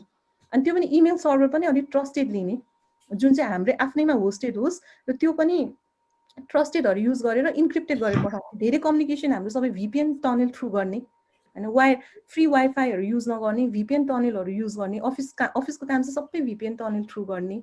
अब बाहिरको त्यो VPN टनेल बाहेक बाहिरको कुराहरू त मेरो विचारमा त्यो त जहिले पनि हाम्रो कम्प्रोमाइज हुनै सक्छ। अब यो टुल त्यो टुल होइन, जुन टुल पनि होइन कम्प्रोमाइज हुन सक्ने हो। अनि पिरियडिक अपग्रेड चाहिँ हुनु पर्यो। जस्तै मैले आज एप्लिकेसन आज युज गरेँ, अब त्यसको त अब जुमकै कतिवटा भनरेबिलिटी छ होइन, जुमै सिक्योर मानिँदैन होइन। त्यो हिसाबले मैले अब उसले पनि अब अपग्रेडहरू निकालिरहेको हुनसक्छ भनेपछि मैले लेटेस्ट युज गर्नु पर्यो। अब टिम्स माइक्रोसफ्टको छँदैछ, उसले युज गरिरहेछ, स्काइप फर बिजनेस छ होइन, त्यसमा इन्क्रिप्टेड कम्युनिकेसनहरू गर्नु मिल्यो। तर एकदम सेन्सिटिभ सिक्योर कम्युनिकेसनको लागि जसमा फिनेन्सियल अब एकदम हाम्रो चाहिँ त्यो अलि रिभिल गर्न नमिल्ने कन्टेन्टहरू छ भने त्यो चाहिँ इमेल थ्रु इन्क्रिप्टेड गरेर नै गर्नु बेटर हुन्छ जस्तो लाग्छ। Thank you ma'am. ओके, हामीसँग टाइम पनि एकदम लिमिटेड छ। हाम्रो सुरेन्द्रजीको त्यस्तो केही क्वेरिज छ भने एउटा सर्ट भएको एउटा क्वेरी लिउँ होइन, त्यसपछि चाहिँ हाम्रो जति पनि क्वेरिजहरू छ कोही हजुरहरूसँग भने म्यामले अघि भनिसक्नुभयो, म्याम लिङ्क्डइनमा पनि जोइन हुनुहुन्छ, त्यहाँबाट हजुरहरूले आफ्नो क्वेरिजहरू म्यामसँग कन्ट्याक्ट गरेर सेयर गर्न सक्नुहुन्छ होइन। र सुरेन्द्रजी हजुरको केही क्वेरिज छ भने सर्ट एउटा लिइहालौँ होइन, त्यहाँदेखि हामी एउटा सानो अर्को यो टोकन अफ अप्रिसिएसनतिर लाग्छौँ। र हजुरहरूलाई मैले अघि नै खास भन्नु पर्ने, भिडियो चाहिँ तपाईँहरू कम्फर्टेबल पोजिसनमा हुनुहुन्छ भने कृपया अन गरिदिनु होला होइन, हामीले फोटो लिनको लागि पनि हो। सँगसँगै म्यामले उहाँको क्वेरिज पनि एकचोटि हेरिदिनुहोस् न म्याम, सर्ट केही छ भने, त्यसपछि चाहिँ हामी अरू क्वेरिजहरू चाहिँ म्यामलाई डिरेक्टली हजुरले कन्ट्याक्ट गर्नु होला। Over to you Surendraji. नमस्कार म्याम। नमस्ते सर। म्याम मलाई के क्वेसन जस्तो यो ट्याग आउँछ नि, यो ट्याग कुन ठाउँबाट आयो अनि यो अथवा कसैले मेल पठायो भने कहाँबाट आएको हुन्छ, VPN युज गरेर आएको हुन्छ, कसले थाहा पाउने, कसैले हामीले समात्नु पर्यो? हजुर थ्याङ्क यू सुरेन्द्रजी। त्यो थाहा पाउन सकिन्छ है सुरेन्द्रजी, त्यो आनन्दले सजिलै थाहा पाउन सकिन्छ। त्यो अहिलेको लागि त के मात्र गरिपुग्छ भने तपाईँको कतै अट्याक भएपछि कतिले गर्न चाहनुहुन्न फेरि त्यो होइन। अहिले हाम्रो फोरेन्सिक टिमै छ, यो नेपाल पुलिसकै हो कि अरे, उहाँकोमा रिपोर्ट गरिदिनु भयो भने उहाँहरूले टिमै आएर तपाईँको कहाँबाट अट्याक भएको त्यो मान्छे नै पक्रिनुहुन्छ। र it's not difficult, it's really easy. हुन्छ सिम्पली के भने तपाईँको जहाँबाट अट्याकरले अट्याक गरेको हो उनीहरूको लगहरू तपाईँको एप्लिकेसनमा बनेको हुन्छ होइन। त्यो लगबाट IP एड्रेस पत्ता लगाउन सकिन्छ कुनै न कुनै तरिकामा। IP एड्रेस आइसकेपछि त्यो IP एड्रेस चाहिँ कहाँ कसको IP एड्रेस हो, जस्तै अब तपाईँले आफैले पर्सनली हामीले चाहिँ सक्दैनौँ, किनभने त्यो IP एड्रेस कुनै न कुनै त्यो वर्ल्ड लिङ्कको होला, मर्केन्टाइलको होला, क्लासिक कुनै कुनै ISP को हुन्छ, त्यो ISP को डेटा हामीले निकाल्न सक्दैनौँ। र तपाईँले पुलिस केस गर्नुभयो भने त्यो IP एड्रेस कहाँबाट हो भनेर ट्रेस गरेर पर्सन पनि र ठाउँ पनि ट्रेस चाहिँ गर्न मिल्छ। त्यो अवश्य कुरा गरेँ भने कुनै IP ब्लक गरिदियो भने हामीले युट्युब ब्लक गर्नु पर्यो, तर VPN युज गर्ने मान्छेले इजिली चलाउन सक्छ के? त्यो त युट्युबहरू त मिल्छ, तर मैले अट्याकको कुरा गरेको। जस्तै अट्याक भनेको त तपाईँको कुनै IP चलाएर अट्याक हुने भयो, त्यो IP चलाएर हुने अट्याकलाई चाहिँ तपाईँले IP फायरवालमा ब्लक गर्न सक्यो, त्यसपछि त्यो IP बाट अट्याक हुन सकेन। तर त्यो IP कसको हो भने पत्ता लगाउनलाई पनि तपाईँले त्यहाँको लग फाइलहरू हेरेर पत्ता लगाउन सकिन्छ कुन IP बाट अट्याक आइरहेको हो भनेर। र त्यो IP एड्रेस पनि थाहा पाएपछि त्यो कुन ISP बाट आएको पनि थाहा पाउँछ, त्यो ISP थाहा पाइसकेपछि पर्सन पनि थाहा पाउन सक्यो। अब तपाईँको बाँकी भयो सोसियल मिडियामा तपाईँको कुनै पोस्टहरू युट्युब र फेसबुक या ट्विटरहरूमा छ भने चाहिँ त्यस्तो कुरालाई तपाईँले रोक्न मिल्दैन। त्यो कुरा चाहिँ तपाईँले लिगल वेमै कम्प्लेन गरेर फेसबुकमै तपाईँले कम्प्लेन गर्नुपर्ने हुन्छ। यो पेजमा तपाईँको जे पनि कन्टेन्ट्सहरू छ, लेकिन कन्टेन्ट्सहरू छैन, यो पेज बन्द गरिदिनु भनेर। अनि त्यो पेज चाहिँ अब तपाईँले यता दूरसञ्चारमा पनि भने पनि हुन्छ, नेपाल टेलिकम या यता तपाईँको यो के अरे साइबर ब्युरोमा भन्यो भने पनि उहाँहरूले चाहिँ फेसबुकलाई नै मेल गरेर अनि फेसबुकले चाहिँ बन्द गर्नुपर्ने हुन्छ। त्यो फेसबुक या युट्युब चाहिँ त्यो चाहिँ हाम्रो कन्ट्रोलमा हुँदैन, हाम्रो देशको कन्ट्रोलमा पनि छैन, त्यो चाहिँ उनीहरूले नै ब्लक गर्नुपर्ने हुन्छ। त्यसको लागि चाहिँ यहाँ चाहिँ अब अथेन्टिक सोर्सबाट चाहिँ त्यहाँ चाहिँ इमेल जानुपर्छ अनि उनीहरूले चाहिँ त्यो ब्लक गरिदिन्छ। हस् हस्, थ्याङ्क यू म्याम। मैले लग पोइन्टमै हो कि उता बेङ्गलोरमा? म त बेङ्गलोर देखेको थिएँ हजुरको अहिले लिङ्क्डइनमा। बेङ्गलोरमा त छैन, म नेपालमै छु होइन, मेरो आफ्नै कम्पनी। होइन हजुरको मैले यता के बेङ्गलोर के लेखिरहेको थियो लिङ्क्डइनमा, मैले हेरेँ एउटा त्यो कुन मुला टेक। ए होइन होइन, म यही छु, नेपालमै छु, नेपालमै छ। लग पोइन्टमा चाहिँ ल्याउनु न म्याम, कि लग पोइन्टमा हजुर? ए नेपाल लग पोइन्ट मैले छोडेँ, भर्खरै छोडेँ हो। ए मेरो आफ्नै कम्पनी छ। ए के नाम मोनालटेकले चाहिँ कुन हो? त्यहाँ के हेरेको थिएँ मैले अघि। मोनालटेक पनि हो हजुर, मोनालटेक छ, इन्टेलिजेन्स। त्यसको एड्रेस मैले कहाँ बेङ्गलोर हेरेको थिएँ कि, त्यो मिस्टेक हो क्या हो? ए होइन होला हजुर। मलाई म्यामसँग अघि एकचोटि भेट भएको थियो लग पोइन्टमै। ए हजुर हजुर ए हो र हजुर हुन्छ त्यो अफ द ट्र्याक कुरा गरौँला नि त त्यो पर्सनल कुराहरु छ जी thank you so much thank you now हजुर thank you so much ma'am for handling queries एकदमै स्मुथली एकदमै क्लियर गरेर बुझाइदिनु भयो हैन now we are almost to the end now I request Biswajit sir, who is the managing director of ICA, to hand over you to the token of appreciation. जुन चाहिँ नि हामीले म्याम अहिले चाहिँ डिजिटली गरिरहेछौँ र कोभिड पछि चाहिँ वन्स सिचुएसन नर्मलाइजेस र हामी अफिस जोइन गर्छौँ हजुरलाई हार्ड कपी पनि हामी ह्यान्ड ओभर गर्छौँ होइन so I request Biswajit sir token of एप्रिसिएसनको लागि र सँगसँगै विथ द हाम्रो यो कन्क्लुडिङ रिमार्क्सको लागि thank you so much so over to you sir Biswajit sir नमस्ते Thank you, Mona ma'am. I think I'm audible. Yes, sir. Mona ma'am, thank you भन्नु चाहन्छु for such a insightful and such a informative talk program को लागि जुन चाहिँ अहिले हामी सबैजनालाई चाहिरहेको छ र यो भन्दै म तपाईको यो टक प्रोग्रामबाट मैले के एउटा टेक अवे लिए भन्दाखेरि एज अ लेम्यान हैन I am not highly technical We are not generally यहाँ IT को स्टुडेन्ट्सहरू पनि छन् जसले तपाईँले भनेको धेरै कुराहरू सायद बुझे पनि र यहाँ नन आइटी ब्याकग्राउन्डबाट आउनेहरू पनि छन् हैन सो हामीले generally being a head of an organization and also being a user as a general हैन जुन हिसाबले अहिले हाम्रो यो डिजिटल पेनिट्रेसन हुँदैछ हाम्रो लाइफस्टाइलमा हैन जुन हिसाबले गइरहेको छु हाम्रो हाम्रो इभन अर्गनाइजेसनले पनि डिफ्रेन्ट अनलाइन मेथड्सहरू हामी एडप्ट गरिसके सायद अरू अर्गनाइजेसनले पनि गरिरहेको होला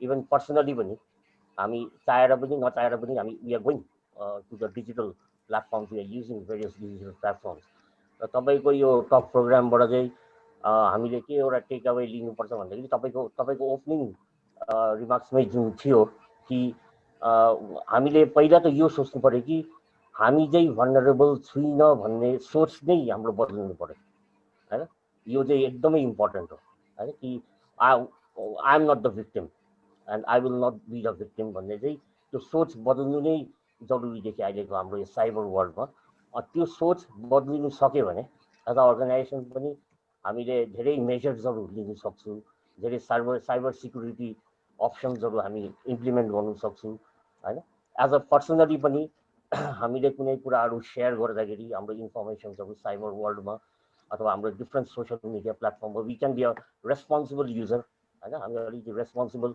युजर भएर युज गर्नुपर्ने अवस्था हामीले देखेँ अहिले otherwise you can be very easily be a victim of cyber phishing or whatever cyber bullying cyber ऱ्यान्समको हामी भिक्टिम हुन सक्छौँ र यति भन्दै तपाईलाई वन्स अगेन फेरि म थ्याङ्क यू भन्नु चाहन्छु तपाईँले हामीलाई अहिलेको ट्रेन्ड्स अहिलेको